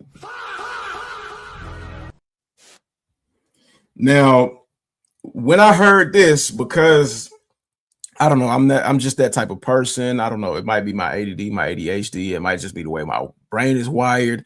It automatically sparks some interest within my personality. And I was like, okay, he's saying a content creator in my city is full of shit. I've got to see this video. And then I've got to talk about this because I wonder if he has a point. Now, in this entire situation, I can't play favorites. I can't say that, because he's in my city, that I'm just going to automatically take up for him. I do believe that content creators with a huge following take advantage of the subscriber base based upon who they are. Now, when they do stuff like this, that doesn't mean people have to buy them, but it does, like having a large subscriber base does come with a certain level of a high level of misplaced trust. And I man, when I'm telling y'all, I deep dove into this topic and this conversation. I went to Mike Rich video. I looked at I went through his sneaker sales because I had a conversation with a guy in the video, in the comment section of the video. Shout out to kicks.fc_. Very polite, well-spoken individual, never got disrespectful. We had a really good conversation back and forth, and he challenged me because what did I say? I said to use some of your points, they're all just regular people. Because when he was talking to me, he was like, when he was, having a conversation, he was like, Mike Rich is just a regular person. As if these other content creators that Hugh mentioned weren't regular people. And I had to tell him, like, dude, Elliot Page, Sneakernomics, Tony D2 Wild, they're all regular person. Even myself, I'm a regular person. So, you don't have to emphasize that Mike Rich is a regular person as if people didn't know it, or, you yourself view other people more than being regular people, if that makes sense. But I said they're all just regular people, and I said Mike uses clickbait because he mentioned that all the other content creators use clickbait, and I was like, Mike Rich uses clickbait as well. I've watched Mike Rich for a decade, and Mike Rich has admitted to using clickbait so that people will come watch his videos. And he's even admitted to rambling in his videos for ad revenue just to hit that 10-minute mark. He's admitted these things. So I can't fault him for that because people still choose to watch it, whether it's good content or not. you know, sometimes when you find somebody you like or resonate with, you're willing to deal with even the rambling and the clickbait and all the other kind of bullshit. So it said just because he negotiates his prices, because the dude was like, well, yeah, he's not really cheating anybody, because he negotiates his prices. But I had to rebuttal to that, and I'm like, well, just because he negotiates his prices doesn't mean necessarily that he's not being fair, well, unreasonable with his prices. Because what if there was nobody to haggle with him or try to bargain with him? What if everybody just was willing to pay the price that he set? He very well could be ripping people off. But yeah, that was some of the points I made. And again, like I said, he challenged me. He challenged me personally to go through Mike Rich's video, his sneaker sales video, and compare and contrast all of the overpriced items with the number of reasonably priced items. And guess what, y'all? That's exactly what I did. That is exactly what I did. He said, again, you don't have to buy them. And that's facts. That is facts. You don't have to buy anything. But a nigga there shit for what they want. Nobody has to sell their shit for the price you think I should. Hell, we don't want to pay the high ass gas prices, but we do. And that's facts. That is facts for sure. Content creators live and die by their followers. If you trust your audience, then there's trust, and you're treated with respect. Once you start duping and lying to people to an extent, you're whack. And see, that's what I think. That's what Hugh was alluding to, like, because the guy was like, he's a family man and stuff like that. And I was like, well, wait a minute, let's back up. Let's take a step back. Hugh is not attacking his character. He's attacking the fact that he knows he has a following that will kind of, you know, blindly follow him and kind of do things that don't make sense. And he's taking advantage of that. Now, whether you view that as right or wrong, it's up to you. But I did take that challenge. I accepted that challenge. And instead of doing like a really long video, I figured I would do that here on a live. And I made notes and everything like that. I think Mike Rich put a sale for like 40 something pairs of shoes, which totaled somewhere around $5,000 if he sold all the shoes at the price he wanted. Now, let's get one thing straight. One thing certain, two things for sure. I'm not pocket watching this man. Because, you know, again, like Larry said, you don't have to buy the shit. I'm not pocket watching him because what he do and what he don't do don't make me. None of that. I'm not hating on this man. I'm just covering this topic of conversation because this could apply to Elliot Page and things like that. It could apply to Sneakernomics. It could apply to Tony D2Y. It could even apply to me at some point in time. But I'll elaborate more on that after, you know, we get into this. But because I was challenged, you know, I'm like, what you call it in Back to the Future, man, when they call him a chicken, you know, he step up, he rises to the occasion. So let me go here and screen share. Which one is it? Yeah, it's this one right here. Let me make sure. And I'm not gonna have y'all watching this like, oh, it's 26 minutes. To be honest, I'm not gonna have y'all watching this whole 26-minute video, but there was a point in this video that really surprised me and really made me raise an eyebrow. Now, I'm gonna be honest with y'all, I walk in many circles in the sneaker content creating space. I know a lot of things behind the scenes about a lot of you all's favorite content creators within this space. And it's not my job to out them for the type of person they are, the things they do, the things they've said, and the things they've done, unless they are extremely egregious. Because on this channel, I have outed content creators of all different races, religions, backgrounds, and things like that, whether it be Roscoe and Raffy, whether it be what is that dude's name? Scammer Kicks, Sniper Kicks, whether it be whomever.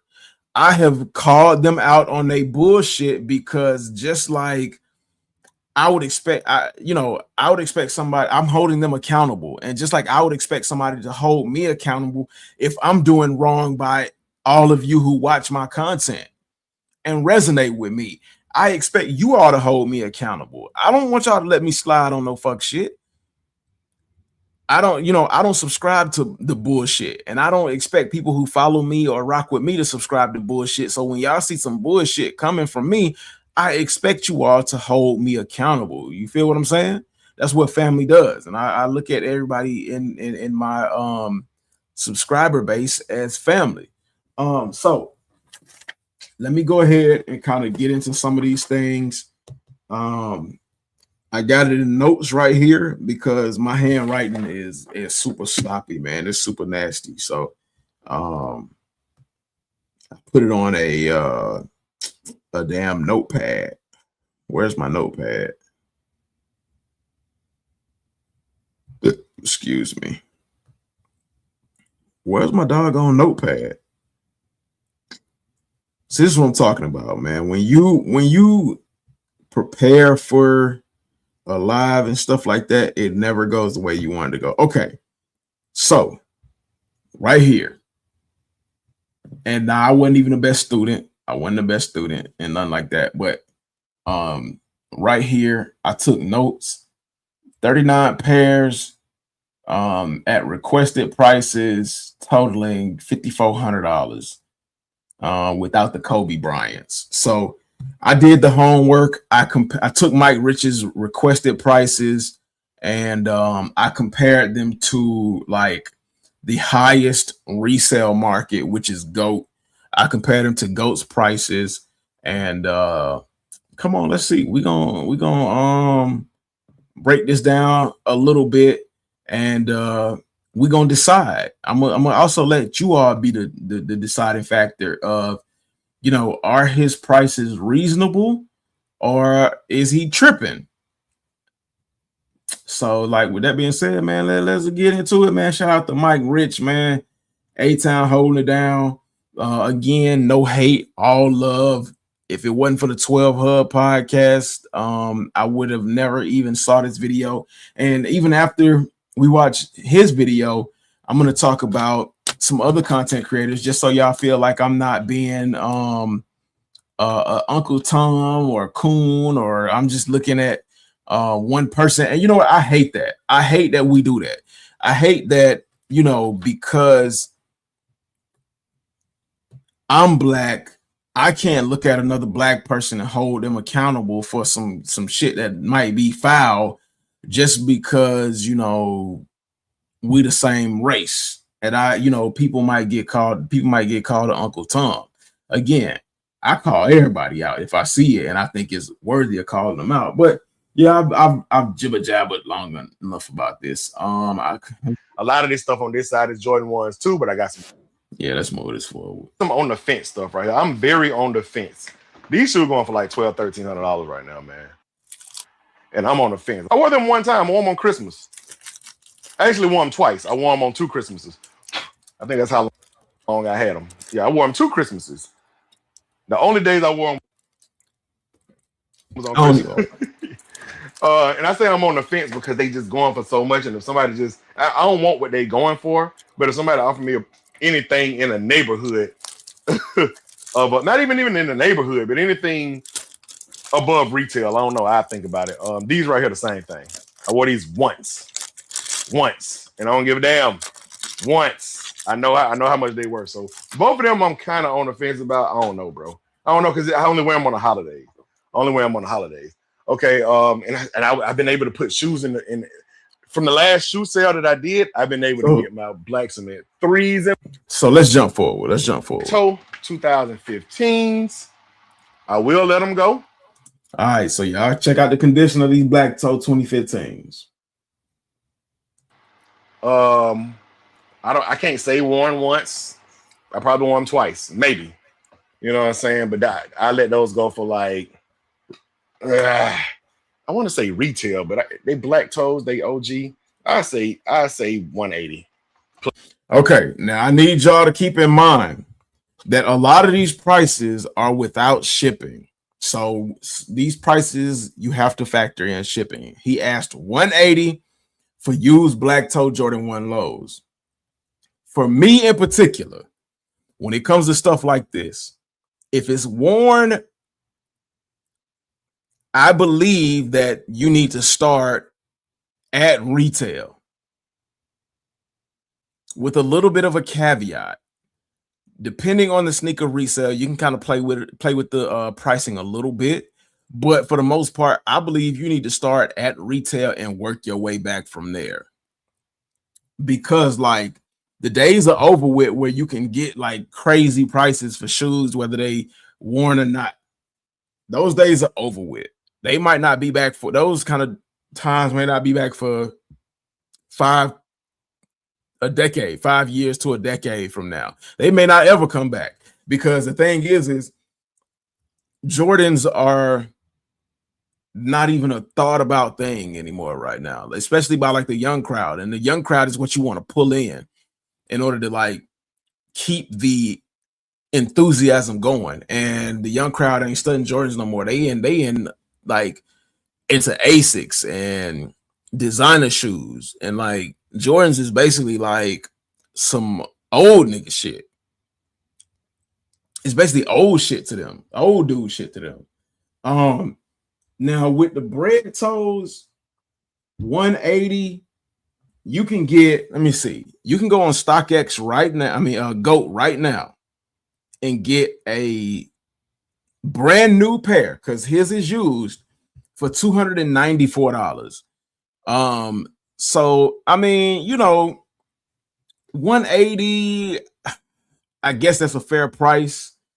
But I mean, you know, y'all tell me, is 180 for a used pair of black toe Jordan 1s when brand new they 294? Is that a good deal? Plus shipping. Chicago OGs 2015s are not for sale. They ain't for sale. Still certain stuff I keep. These bread toes, I done kind of wore the hell out of.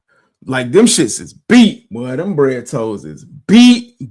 So I let these go for like 120, man. I don't know, bro. I don't want 120 for those.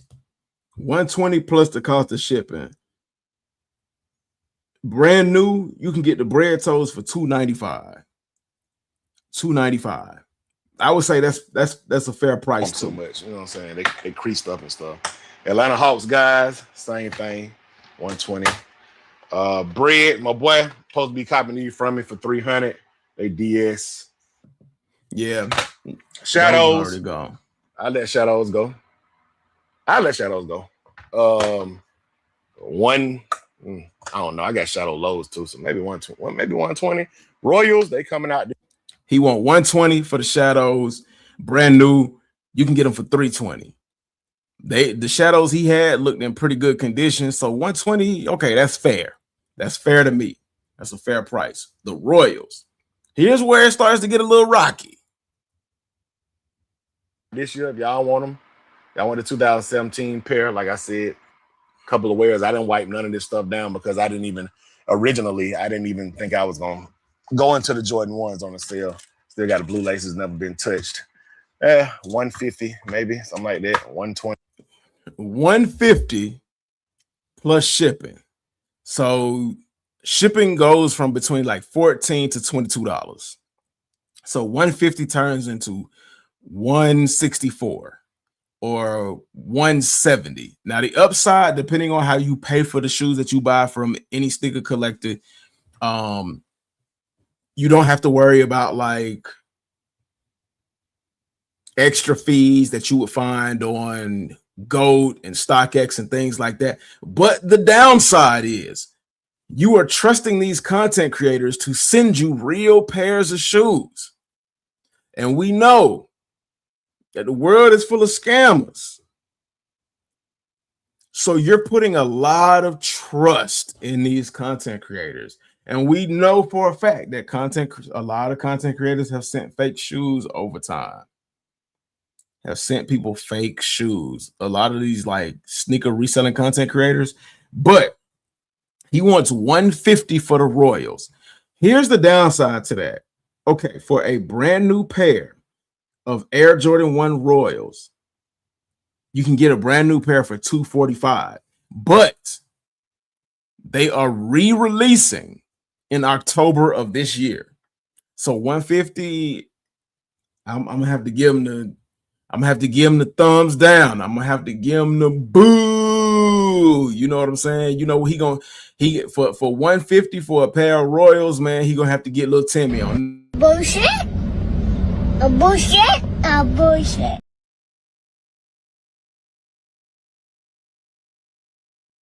Yeah, fam. That'd be no good. 150 for a pair of Royals, and they're dropping again this year in 2026. That's a bit steep. What's the next one? 20. OG Shatterback boards. I'm not selling because I think I'm gonna sell my reverse. I think I'm gonna sell not reverse, but I think I'm gonna sell the most recent pair. I'm gonna keep the OGs because these kind of got a little sentimental value to me. But I think I'm gonna sell the other ones, the ones that came out like last year. I think I'm gonna sell those probably for retail. Shatterback board 3.0. A lot of people. Now I will tell you, he said retail, and then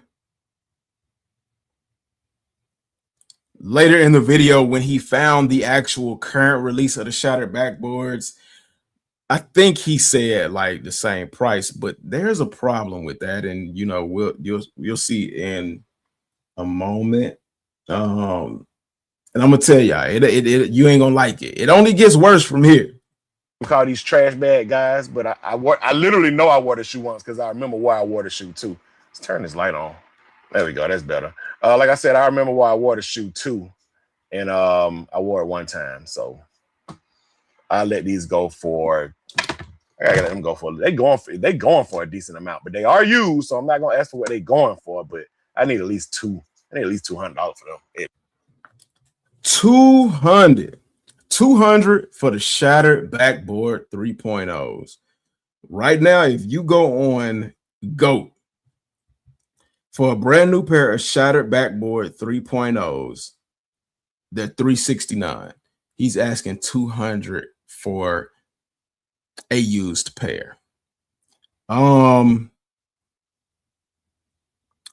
don't look. 200, that seemed a little steep to me. Even for a used pair, like even in that condition, that seems steep to me. I don't know. I'll let y'all decide. And again, nobody has to buy it if they don't want it. And like people say, my price is my price. But let's be honest. And let me say it when I say this. And I'm not saying this with any malice, hatred in my heart. The prices that you all will hear in this video, if I were to ask those prices or, throw those prices out because my subscriber base is not as large as his, you all would be in the comment section of my video telling me, how do we know your shoes aren't fake? Those prices are bullshit. Ain't nobody finna pay that for those shoes. Or you all would be telling me, or you all would be flat out ignoring the video and moving on about your business. So you can't help but to think that these people are taking advantage of you all, the subscribers, in order to get off shoes that they know they wouldn't be able to get for a certain price if they put them on GOAT or StockX. Let me see what y'all saying. Let me see what y'all are talking about. Just finished recording, dropping in to show support, man. Thank you. 180 is crazy. See, that's what I'm saying. Larry, you starting to see what you starting to see what Hugh is talking about. You starting to see the point. 150. And it's interesting that you starting to see the point because you said his price is his price. But like I said earlier, even though somebody's price might be somebody's price, it don't mean that they price is crazy. It don't mean that they prices is not crazy. You don't want them, I gladly take them. You know, Herb Kais is selling his shit too. And you know what? It's crazy you say that, because it's feeling like it's starting to be a trend, because they are seeing, like, a lot of these big time content creators are seeing the decline of the sneaker viewership and the sneaker community and things like that. And they're starting to bail out of the sneaker community, or as like they like to call it, evolving into other things. Now, okay, call it what you want, but I call it fear, and I call it running and not learning how to adjust and adapt. But I'm not mad, because where they dip out, it leaves space for content creators like me, whose purpose is to bring the truth back to the community and bring fairness, and to, you know, give y'all information to the best of my ability, and letting you all make your decisions based upon that, and not telling you all what you want to think. It leaves space for me, like, for people like me to grow, man. Hey, I feel you laughing. 200, yeah, no way, respect, but no. I thought Black Toes was cheaper new. Yeah, nah, for whatever reason, Black Toes are kind of sitting at like this crazy price.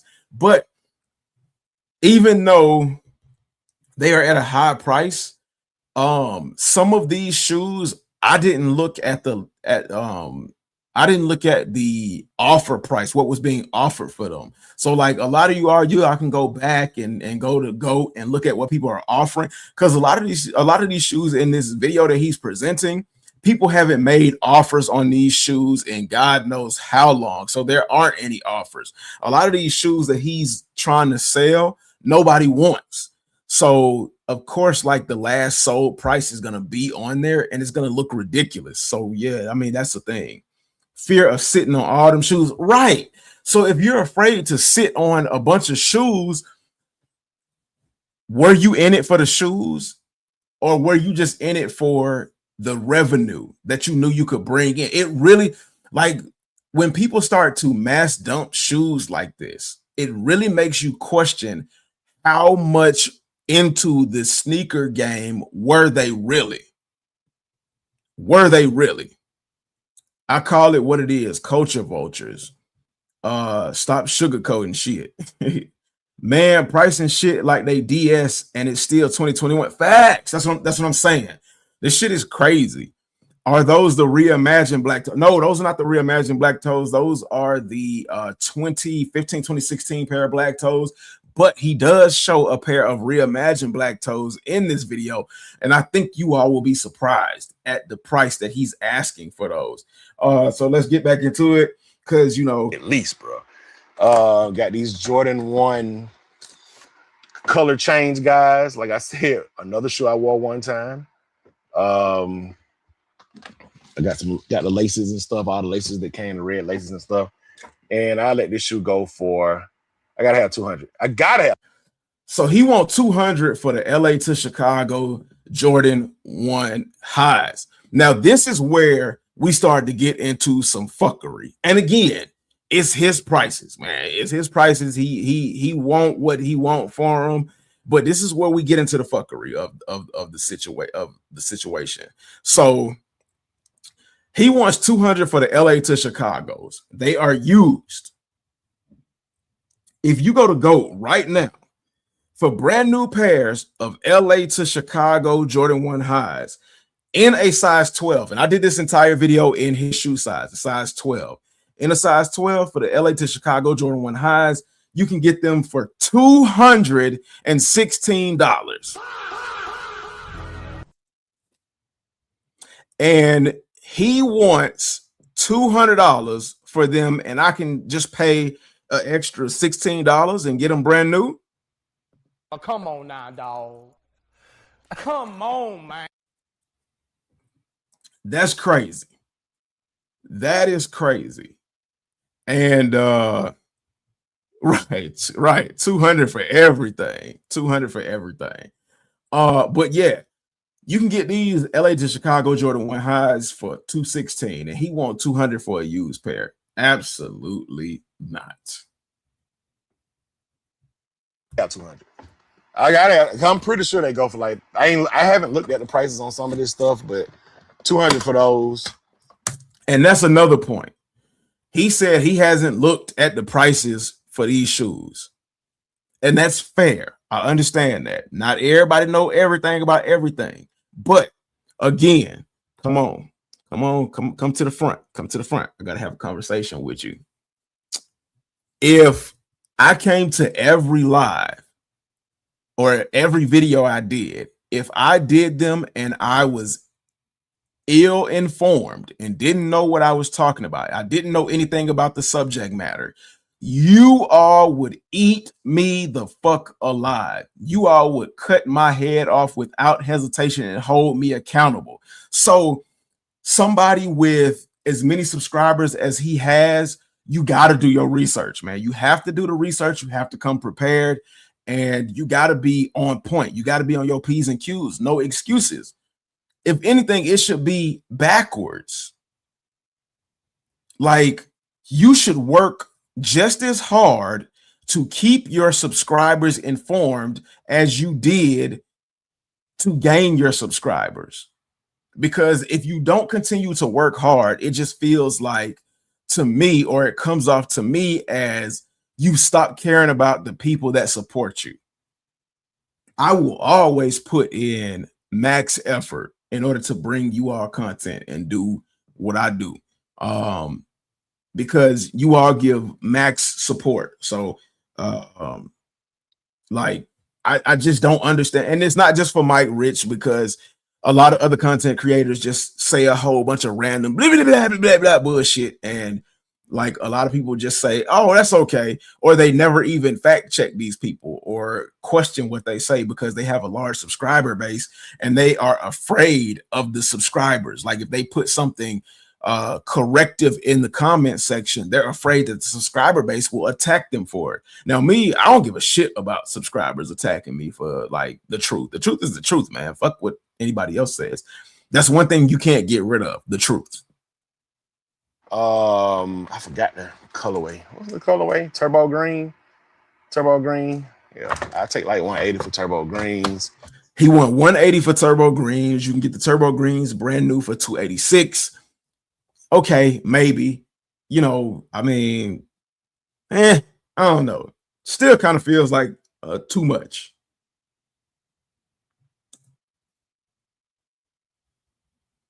I got top three Jordan 1 high. Like I said, all these shoes are every shoe in these cases I pretty much worn at least once or more. I'll let these go for 120. Now he asked 120 for those. When I went on GOAT in a size 12, the listing price for a size 12 was like $1,200, which is fucking ridiculous and unrealistic.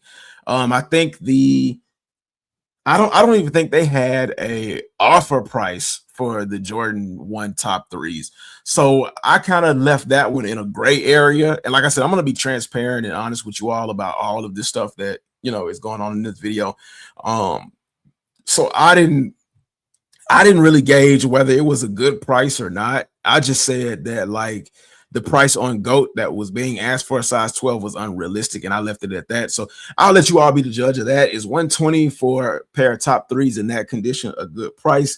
Y'all let me know in the chat, because that one is solely up to I know you. that's a bargain. I don't give a damn who you will, because they going for way more than that. This is an overseas only release. This is the yellow orchid. Okay, to help Mike Rich out, the Jordan 1 high yellow ochre, sweetest hand in the game. This is part of a pack. They had a yellow ochre, a blue pair, and a green pair. If you go on GOAT right now, you can get this for $207, brand new. He wants this for let's see what he wants these for. Orchard, yellow orchard. I can't never say that right. I'll let these go for 150. He wants 150 plus shipping, so 164, 170. In my opinion, if I can get it for 207 brand new, nah, Mike, we ain't doing that. I sound like a Tasmanian devil. Yeah, Mike, we ain't doing that, fam. 150. Yeah, man, that's crazy. Yeah, nah. Let me see. Let me jump ahead.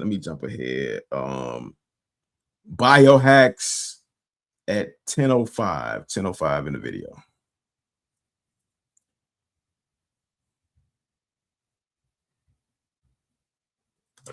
Biohacks 120. Not selling blue. 120 for biohacks. 248 on GOAT brand new. 248. But again, that's one of those shoes where nobody's offering anything for them. Like nobody wants biohacks. So he said he's not selling the blue to greats. Let's see. The next one is the Jordan 1 High 85 Georgetown. That's at 10 minutes, 15 seconds. Let's jump forward to that. Pounds. 200. 180. He said he wanted 200. I was going to stick with the 200. Then he said 180. I'll go with the 180. So he wants 180 for those. They used. How many times? A couple of times, let's say. If you go on GOAT right now, they want them brand new 264. 180, absolutely not, my brother. 180, that's high. At 11 minutes into the video, this is what Hugh is talking about. So we're going to jump to 11 minutes. This is what pissed Hugh off from the 12 Hub podcast. 11 minutes, 10 seconds. Let's get it. And we almost through it. And this is what pissed off Hugh and what made Hugh speak about it on his podcast. Cardinal 7s one time. This is a size 8. And these like the next couple of pairs of shoes are his wife's shoes. And this one surprised me. This one right here in particular surprised me, but the next couple of pairs of shoes, I could honestly see why Hugh said what he said. And she wants 120, same thing, 120. So she wants 120 for the Cardinal 7s on she wears a size 8. On GOAT in a size 8 for the Cardinal 7s, 219. So that's a good price. That is a good price. That is a excellent price. So that kind of surprised me because I was shocked that a size 8 in the Cardinal 7s was going for $219. I think that's basically like retail or something like that. What was retail for the Cardinal? This is a size 12. Like $215. So it's going for like $4, $215, $220. So it's either going for $4 over retail or like $1 less than retail. But either way, the resale value for the Cardinal 7s really surprised me. Now, this is the one that really kind of pissed me off. In the fire red 3s, and I want retail for this shoe. I want retail for it. I have worn it once. But this shoe is practically like, come on, man. Hold on. So he wants retail. Retail was what, like $220 for the fire red 3s. Look at this toe bar. This thing creased like a motherfucker. And he wants retail for these. Now they're worn. They are worn. If you go on GOAT right fucking now and want a pair of fire red Jordan 3s, you can get them for $248. Why the fuck would I pay you $220 for a used pair of shoes when I can just throw $28 with it and get it brand new? This is where it started. This is where like it started to play on my nerves, and I'm just like, okay, is this where the snowball of fuckery is about to happen? Like it just that's fucking crazy. I don't care how well you took care of your shoes. I don't care none of that. Retail for a pair of shoes that's only going for $248, $28 over retail on the resale market is fucking insane. That is crazy. Let me skip ahead to these were the pairs that Hugh was talking about. Now he was a little bit off on the price, but still. Air Jordan 1. Let's get it out that box. This shit blew my mind, y'all. This Air shit Jordan blew 1 my I'm mind. near. Only difference from last time I showed the shoe was I just unlaced them and did like an OG lace on them. Wifey wore these one time, literally, because we went on a date. I remember when she wore them. And she was asking 120 for this shoe. 120. She wasn't asking. I actually asked for 120. She said she. Okay, so Mike wants 120 plus shipping for a pair of A Ma Maniére Air Jordan 1s. Brand new. I want y'all to focus now. Brand new. You can get a pair of Air Jordan 1 A Ma Maniéres brand new for $119 on Go.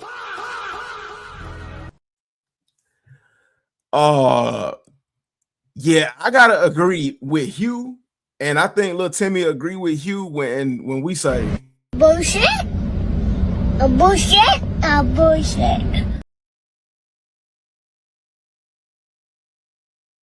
That's crazy. 120, and yeah, like you said, everything is worn once. It's kind of funny how everything is worn once. As if it changes the fact that they are used. But whatever. But 120 for a used pair of shoes when I can get them brand new for 119, yeah. And again, he said he don't know the prices of everything, but he clearly does not care. And it is what it is. And again, I'm not beating him up for it, but I like to do my research because I know people are going to hold me accountable. So maybe people need to start holding these content creators accountable for like actually paying attention to the shit they say and stop getting mesmerized by their subscriber account and holding their asses accountable, calling their asses out for crazy stuff. This one right here, what is this? 13 minutes and 10 seconds. He did those right there. He did some Toro 6s, but I think those were a fair price. I think he charged a fair price for the Toro 6s, which is why I kind of skipped that one, which is why they're not in my notes right here. But 13 minutes and 10 seconds. Let me see. We'll start right here at 13:06. Diamond Turf alternate ATLs. Y'all listen. My list originally, like I said, I let these go for retail. Retail was like 150. I think retail was like 180, but I let them go for 150. Okay, so he thinks that retail was 180. So by him thinking that retail was 180, and he did wear these shoes, by the way, with him thinking that retail is 180 for a pair of fucking Diamond Turfs, for some alternate ATL Diamond Turfs, him thinking that the price was 180 and him only asking 150 for a used pair of shoes that not very many people want, he's thinking he's giving a good deal. Let me fill y'all in on this. The Diamond Turfs on GOAT right now, you can get those for $207 brand new. And he's asking $150. And I know for damn sure that if you put in a price, you can get them Diamond Turfs for less than $207. Like, come on, dog. Come on now. Let's be real. Like, we're starting to get into the I done lost my mind territory. 1345. This is another one. This is another one that's gonna drive a lot of y'all crazy. Hold on to your hats. Hold on to your motherfucking hats, y'all. Because he pulled out these shoes right here. Air Jordan 7 Afro Beats. I didn't want these shits when they dropped. I didn't pay attention, or the needle didn't move when I saw the mock-up for these shits, and I know there is a very small few of people that actually want these shits to this day. Only people that want these are people that don't really know much about Jordans and don't know that when Jordan did this, they were bullshitting, and they just, if they like the shoe, they like the shoe. But check this out. $250 retail. I let them go for $100. He said they cost him $250 retail. He said he gonna let them go for how much? $100 under that. $150 plus shipping if you want them. So he's letting y'all know. He's letting y'all know how much he paid for him. $250. Now that was a stupid choice, but that's my opinion. That's an anecdotal opinion. My opinion don't matter to Mike Rich when it comes to how he spent his money, and it shouldn't. Let me say that it should not matter when it comes to how you spend your money. But he's letting you know that they were $250 to let you all know when he throws his price out there, what kind of loss he's taking selling you all these shoes. Almost like a sympathy pool. That might not have been his intention, but it comes off as a sympathy pool. And then he's asking $150 for these. Now, if you go on GOAT right now, you can buy these shoes. Nobody wants these shoes, but you can buy them brand new for $216, and the highest bid on them, or the asking price, is $120. Like, I mean, now I could be wrong because I've been wrong with the fam, which y'all like before. How many of you all would pay $150 for these? The Afrobeat Jordan 7s. Y'all be honest, man. Y'all be honest. King Vita said, "What are those? What the hell is up with that sole? Those shoes are pointlessly over-designed. Love the coffee color, but that is whack. I'm sorry." How many of you all would pay $150 for these joints? And if you liked them, how much would you actually be willing to pay? But like $150 is crazy to me. Now it might be because I don't think they look good at all. But it's just me. It's just me. The next one right here, the next one surprised the fuck out of me. Surprised the fuck out of me. So we got the Tinker Hatfield Justin Timberlake Jordan 3 collab. Man of the Woods or something like that he called it. I can't take less than, I can't, they retailed at $250, and I'm still gonna go under retail and ask for $200. Now they do have oxidation. He again, with telling you how much he paid for them so that you all can feel the impact of how much he is about to lose on these pairs of shoes. And that's another crazy thing. If you buy shoes with the intent of gaining something money-wise,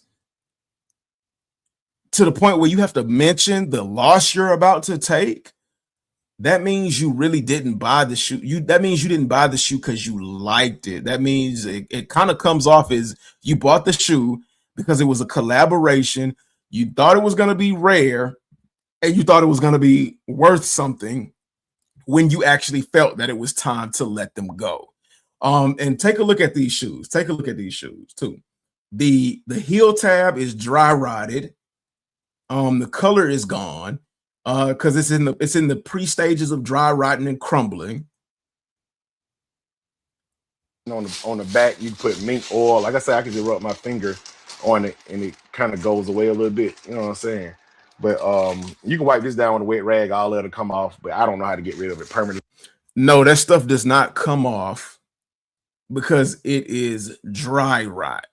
And the reason why it looks like it's coming off is because your hands are oily as hell and you're moisturizing, so to speak, the plastic, the rubber on the heel tab. So yeah, you can't just like take a wash rag and wipe it off.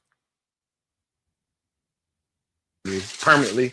It's oxidation. That's all it is. I wear the shoe like twice. You know what I'm saying? Laces, everything is still in the bag. But I gotta have at least 200 plus shipping for this shoe, bro. This is a 200. So 200 plus shipping, because he wants you to pay 200 plus shipping, which would end up being like 220, because he paid 250 and he doesn't want to take a major loss on a collab shoe. If you go, listen to this now. If you go on GOAT right now for these Tinker Hatfield Justin Timberlake Jordan 3s, you can get them for $145, and he won't two.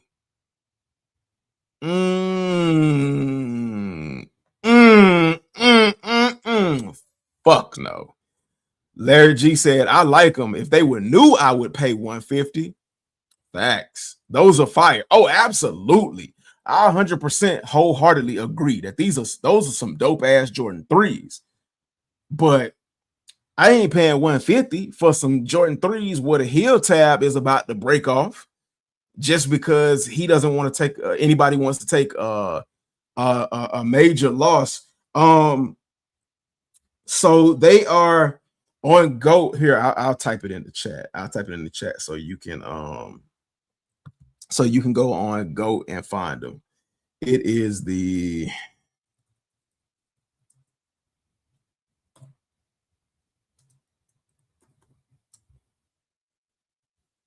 right there. Y'all let me know if y'all see that. Air Jordan 3 JTH. So you can go on GOAT and find them brand new for the Lowski. Don't say I didn't help y'all out with this video.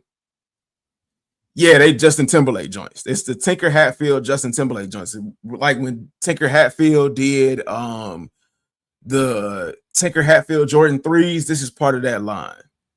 Yeah. But yeah, don't hey, look. That don't say it. I ain't never did nothing for y'all now. But yeah, his asking price is insane. Let me see. Let's go to 1515. This is another crazy one. I have these DS. Anyway, UNC's worn once. Yeah, I think I'd be capping about worn once, man. Look at the bottom. I won one time. This is the UNC Air Jordan 3. Y'all know what they got in the back of the tongue. Heart and soul, I believe. Anyway, these actually, I don't think they came with a hang tag. I don't think this shoe came with a hang tag. Anyway, I want $200 for that shoe. 200 plus shipping. You go on GOAT right now, you can get these for what is it? Where are these? You can get these on GOAT for $401 right now, brand new. 200 plus shipping is crazy to me. That, like, if you want to charge 200, that should be 200 with shipping included. If they used, because it had like it had a stain on the bottom, like he stepped in bubble gum or something like that. Like that shit you gotta clean. You gotta clean the shoes. On top of that, you gotta trust that they are real. Like, nah. I mean, that's kind of like for that one, that was kind of like a gray area for me. But I don't think like 200 for those shoes is a good asking price. 200 plus shipping, I don't think that's a good asking price. But you know, I'll leave that up for y'all to decide. We're gonna go to the next one, which is going to be okay. This one right here kind of was like ridiculous.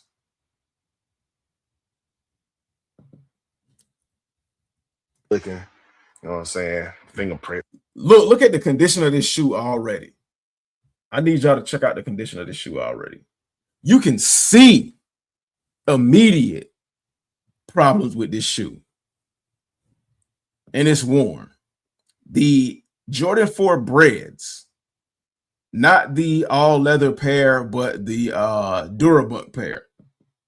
Listen to what he says too. Of course, it's just like dust, all that little stuff will come off with like a lint roller or something like that.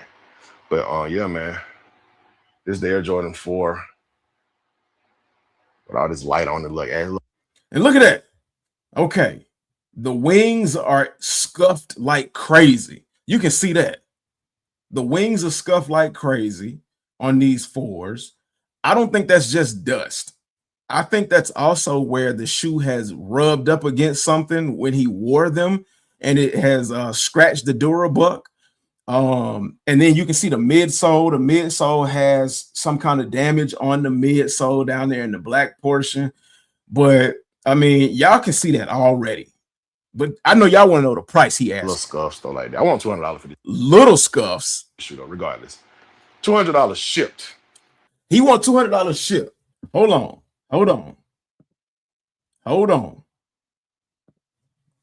He wants $200 shipped for this shoe right here that I have brand new DS. Look, y'all can see no scuffs, no scratches, no signs of wear. He wants $200 for those. Now, why is this so fucking ridiculous to ask for $200 for the Durabuck Air Jordan 4 breads? Because they're getting ready to drop this year. They're getting ready to release in November for $220. Are you fucking crazy, my guy? He's asking $200. Brand new on the Go app, you can get a pair of bread Jordan 4, the Durabuck version. You can get it for $318. And like I said, they're dropping again this year in less than 3 months. What is this? August, September, October, November. Yeah, in 3 months, they're dropping brand new for a retail price of $230. And you best believe that when the bread Jordan 4 Durabucks drop, everybody gonna be able to get a pair. Everybody and they damn mama gonna get a pair, and he's asking $200 for these shits.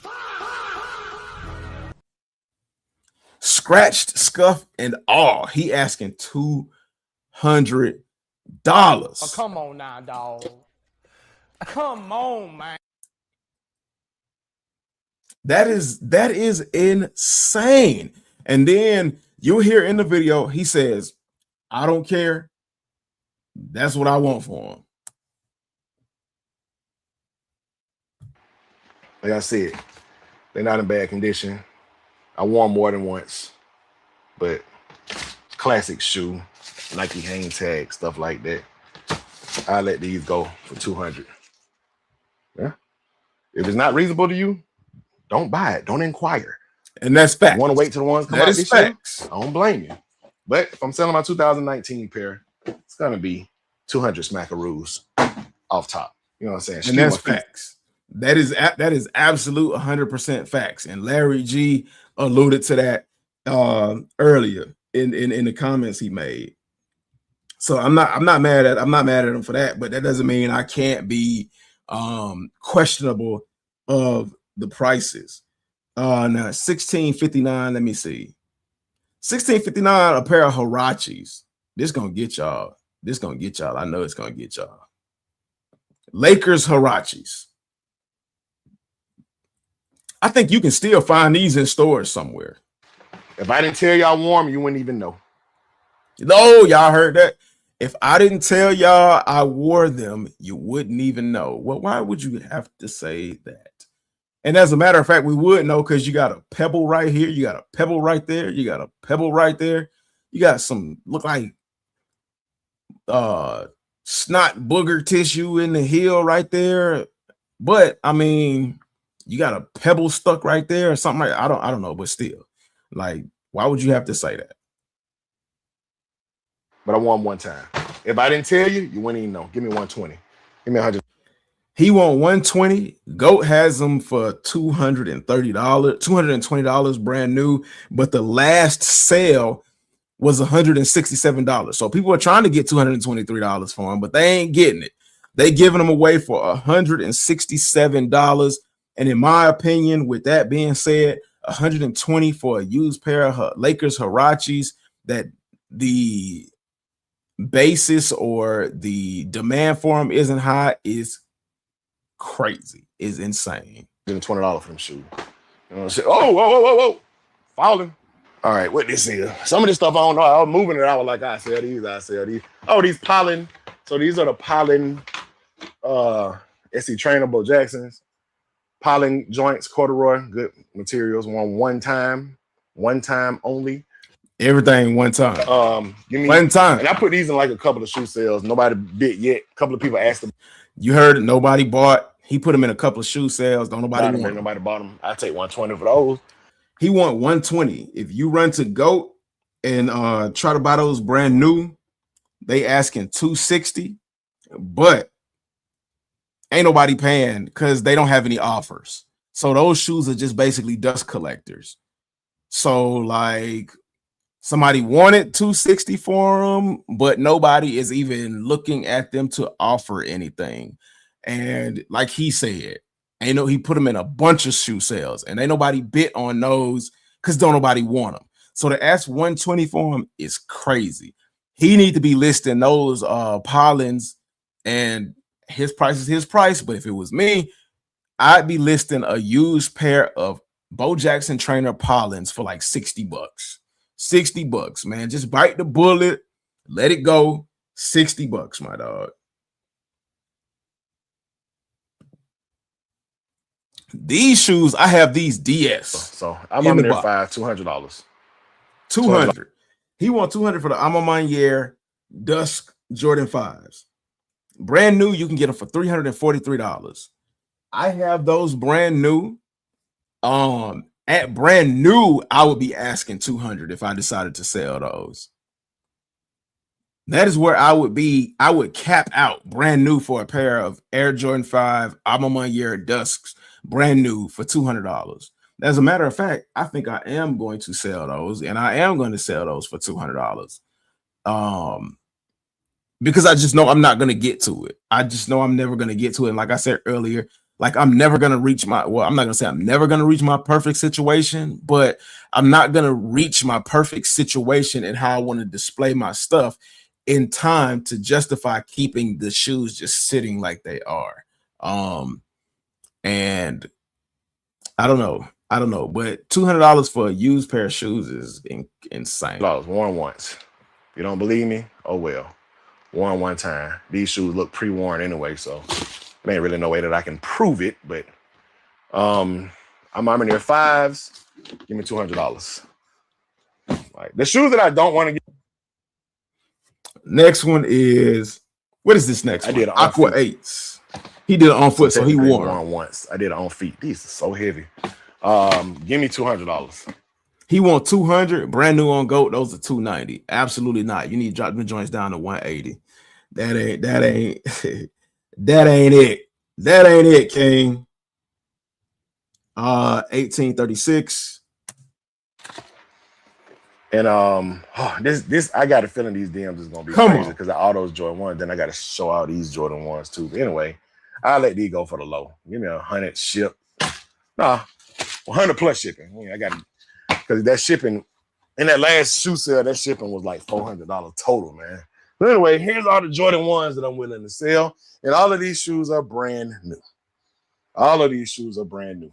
Dead stock, never been worn. No, all of them are brand new. Them two Jordan lows right now. I did wear one time a piece. So this is the, I forgot the name of this. It's the Palomino. DS. Like I said, never worn. This was a good price. Dead stock shoe, never worn. Give me like 160. I'm just gonna charge the old Jordan 1. Yeah, that was a good price. Y'all know what shoe that is? Give me 100. If y'all don't know what this shoe is, it's the Air Jordan 1 Low Metallic Silver. 100 plus shipping. Yeah, give me $100 plus shipping. Brand new shoe. Brand new shoe. Tokyo joints. Y'all 120 plus shipping. Y'all ain't finna get me like that. I just realized what these were. 120 plus shipping is still a good price for that.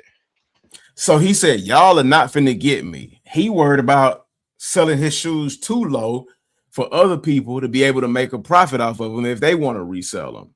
That is not the mindset you need to have when you're at this point. And I got some news to share.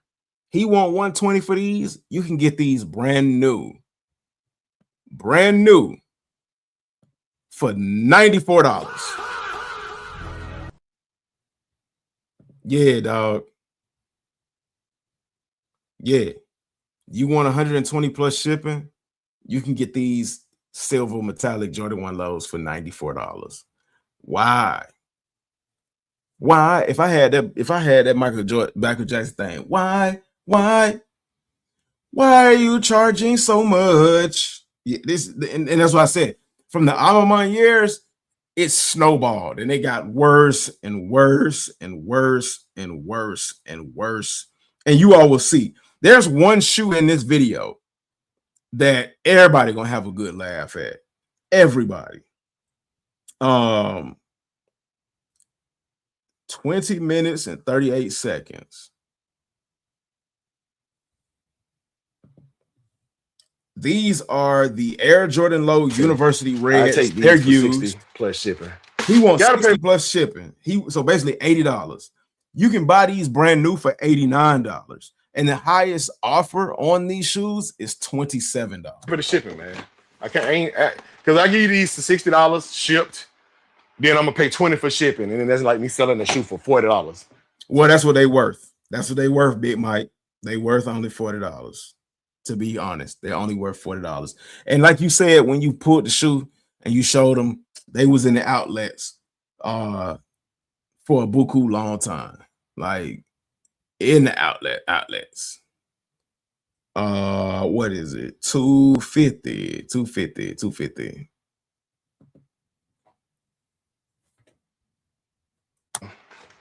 What college this is? Howard University. Howard University Jordan 1 lows. I want to say I did on feet or something. Not warm. I remember the fit. It was a cold fit too. Yeah, same price. 120. 120. Brand new. You can get them for $89. I'm sorry, the silver ones you can get them for $94 brand new.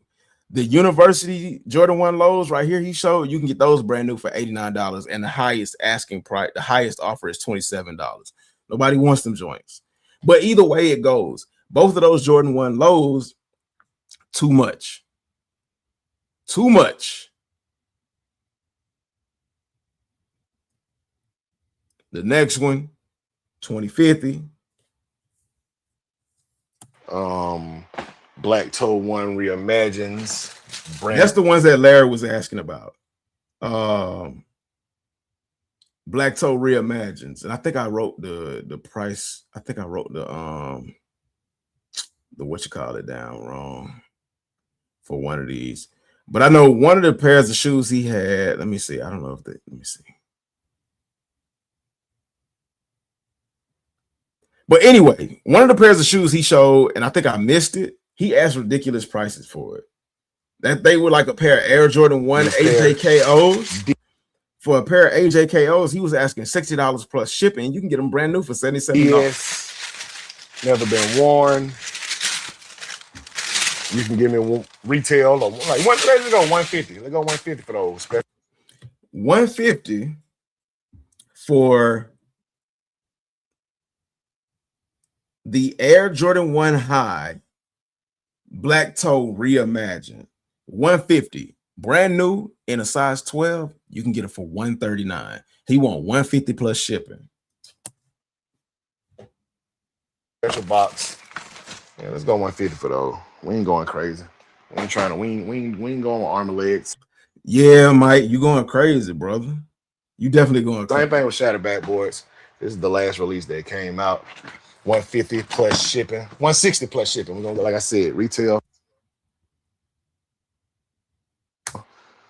160 plus shipping. I think I said 150 for the Black Toes, but I was gonna go to the old Jordan 1 resale for most of these. So he want 160 for these recently released Shattered Backboards. The box is beat the fuck up. It's beat the hell.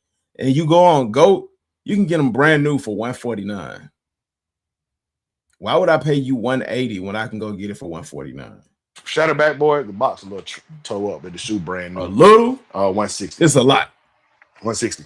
3 more. Jordan 1 Brotherhood. Somebody actually reached out to me. I ain't put these on the last sneaker sale. They're brand new. I ain't put them on the last sneaker sale. And somebody actually reached out to me for Brotherhood. So you want to know how?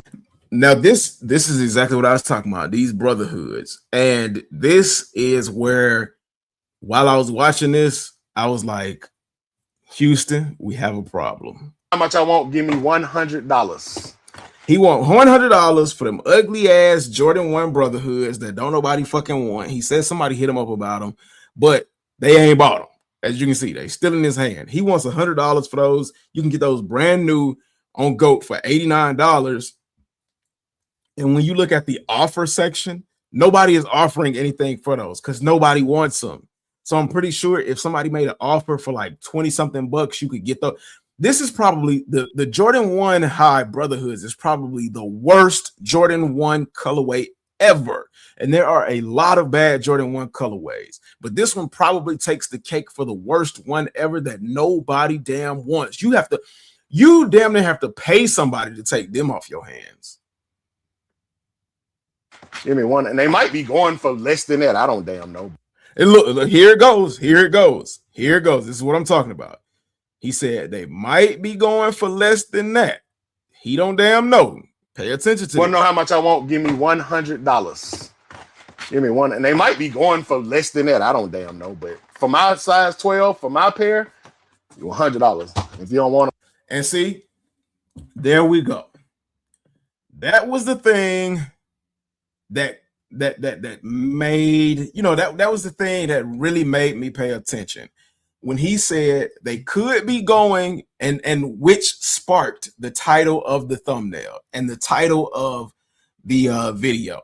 He said they might be going, because he know they ain't going for shit, but he said they might be going for less than $100, but I don't care. For my pair, meaning the Mike Rich pair, because I'm Mike Rich, if you want them, you're going to pay $100. Which is basically saying you are paying for the fact that I have a high level of subscribers. And see, I don't know if he thought that through or if he was doing that intentionally or what, but just to hear that is insane. To ignore the fact that a pair of shoes that you're trying to sell is going for under the price you're trying to sell them for, and then to say, I don't care if they are going for less than what I'm asking for. You're going to pay this Mike Rich price. That is crazy. That is crazy in my opinion. And that's where the problem really starts to form. That's where it really escalates. And I mean, like, again, they're his prices. He can charge whatever the fuck he wants to, and I'm not mad at it. I'm not mad at it. But I'm just saying a lot of people would be upset if they thought about it that way. So yeah, but $100 for a pair of Brotherhoods, that's crazy. That is crazy. The last two pair of shoes was a Jordan 1 High Taxi. They were used as well. He was asking $160 for those on GOAT. If you wanted them brand new, you can get it for $113. And then the last one was Jordan 1 High UNCs. They were used as well. He was asking $160 for those pair, and you could get them brand new for $134. So the guy that challenged me to do this video and compare and contrast the number of unreasonably priced shoes compared to the number of reasonably priced shoes, let's go through it. So I've got 1, 2, 3, 4, 5, 6, 7, 7, yeah, 8, 9, 10, 11, 12, 13, 14, 15, 16, 17, 18, 19, 20, 21, 22, $23, $24, $25, $26, $27,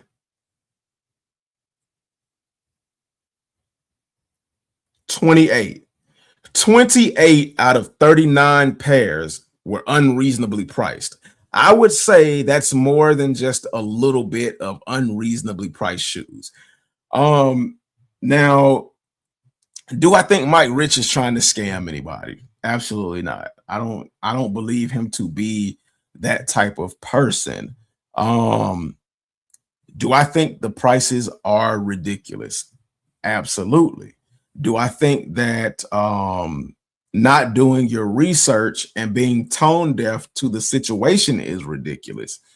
Yes, I do. Because again, as I reiterated, if it were a small content creator, somebody like myself, you all would hold my feet to the fire and expect a level of knowledge to come with me being on this platform and presenting things to you all.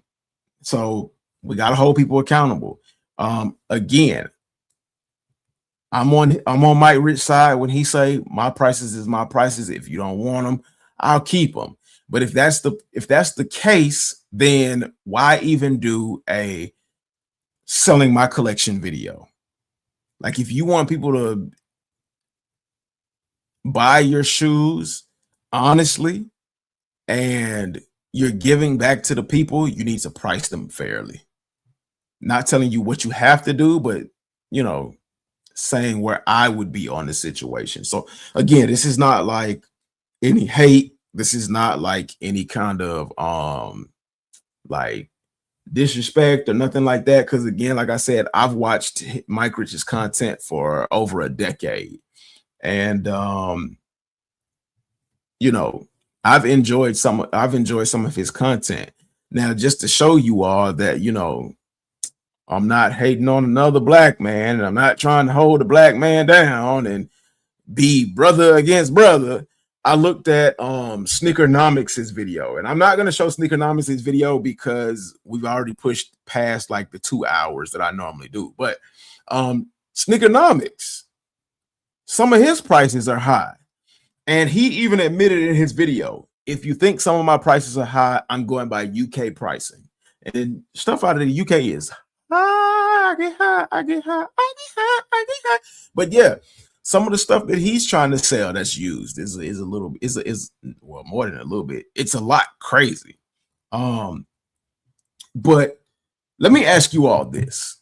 Do you all think that these sneaker content creators with these large subscriber bases or large followings, because I call y'all family, but do you think these content creators in those positions are taking advantage of their position, like taking advantage of the number of subscribers they have? And I'm going to ask you all that, but I'm going to say this. If they are, just think about how many other people are taking advantage of you all, the viewers, just because they have a high subscriber base. Is it fair? Is it, good? I don't know. That's not for me to judge. That's for you all to judge. Is it right? Is it wrong? Again, that's for you all to judge. The way I look at it, again, I don't believe he's trying to scam people, but I do believe the prices are ridiculous. I do lean more on the side of Hugh. Like, these prices are bullshit. Like, if you're just being real and you being yourself, the prices are bullshit. So yeah, it is what it is, man. It is what it is.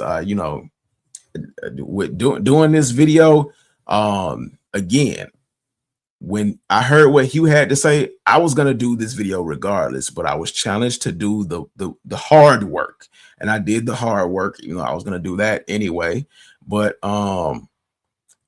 the only reason I did it using Mike Rich's video is, because Hugh mentioned it. So, I just want to say this, man. I just want to say this. Look, I don't want no problems with nobody. I don't want no problems. I don't want to beef with nobody. I don't want drama. I don't want smoke with nobody.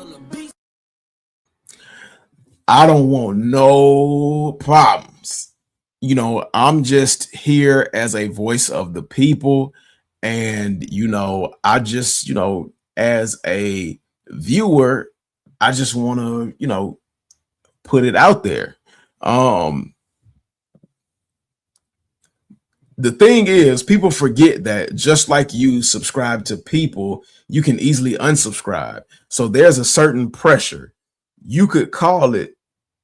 So there's that. Yeah. I mean, if you found out that one of your favorite YouTube content creators was taking advantage of you all, like, would you all even say anything? Would you all unsubscribe? Or would you all just brush it off and act like it never happened and be like, oh, make excuses and be like, oh, well, this or that or yada, yada, yada, blase, blase. What would you all do, man?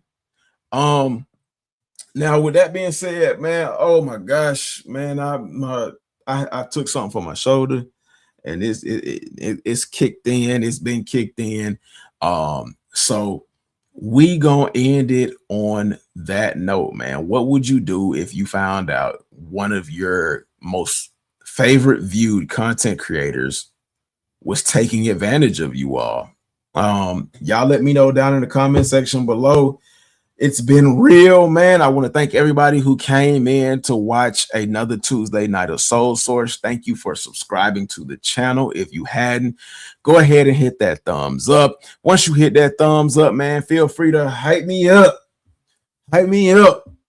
Hype me up, man. Go feel free to hype your boy up, man. It does wonders for the YouTube algorithms. Get down in the comment section below.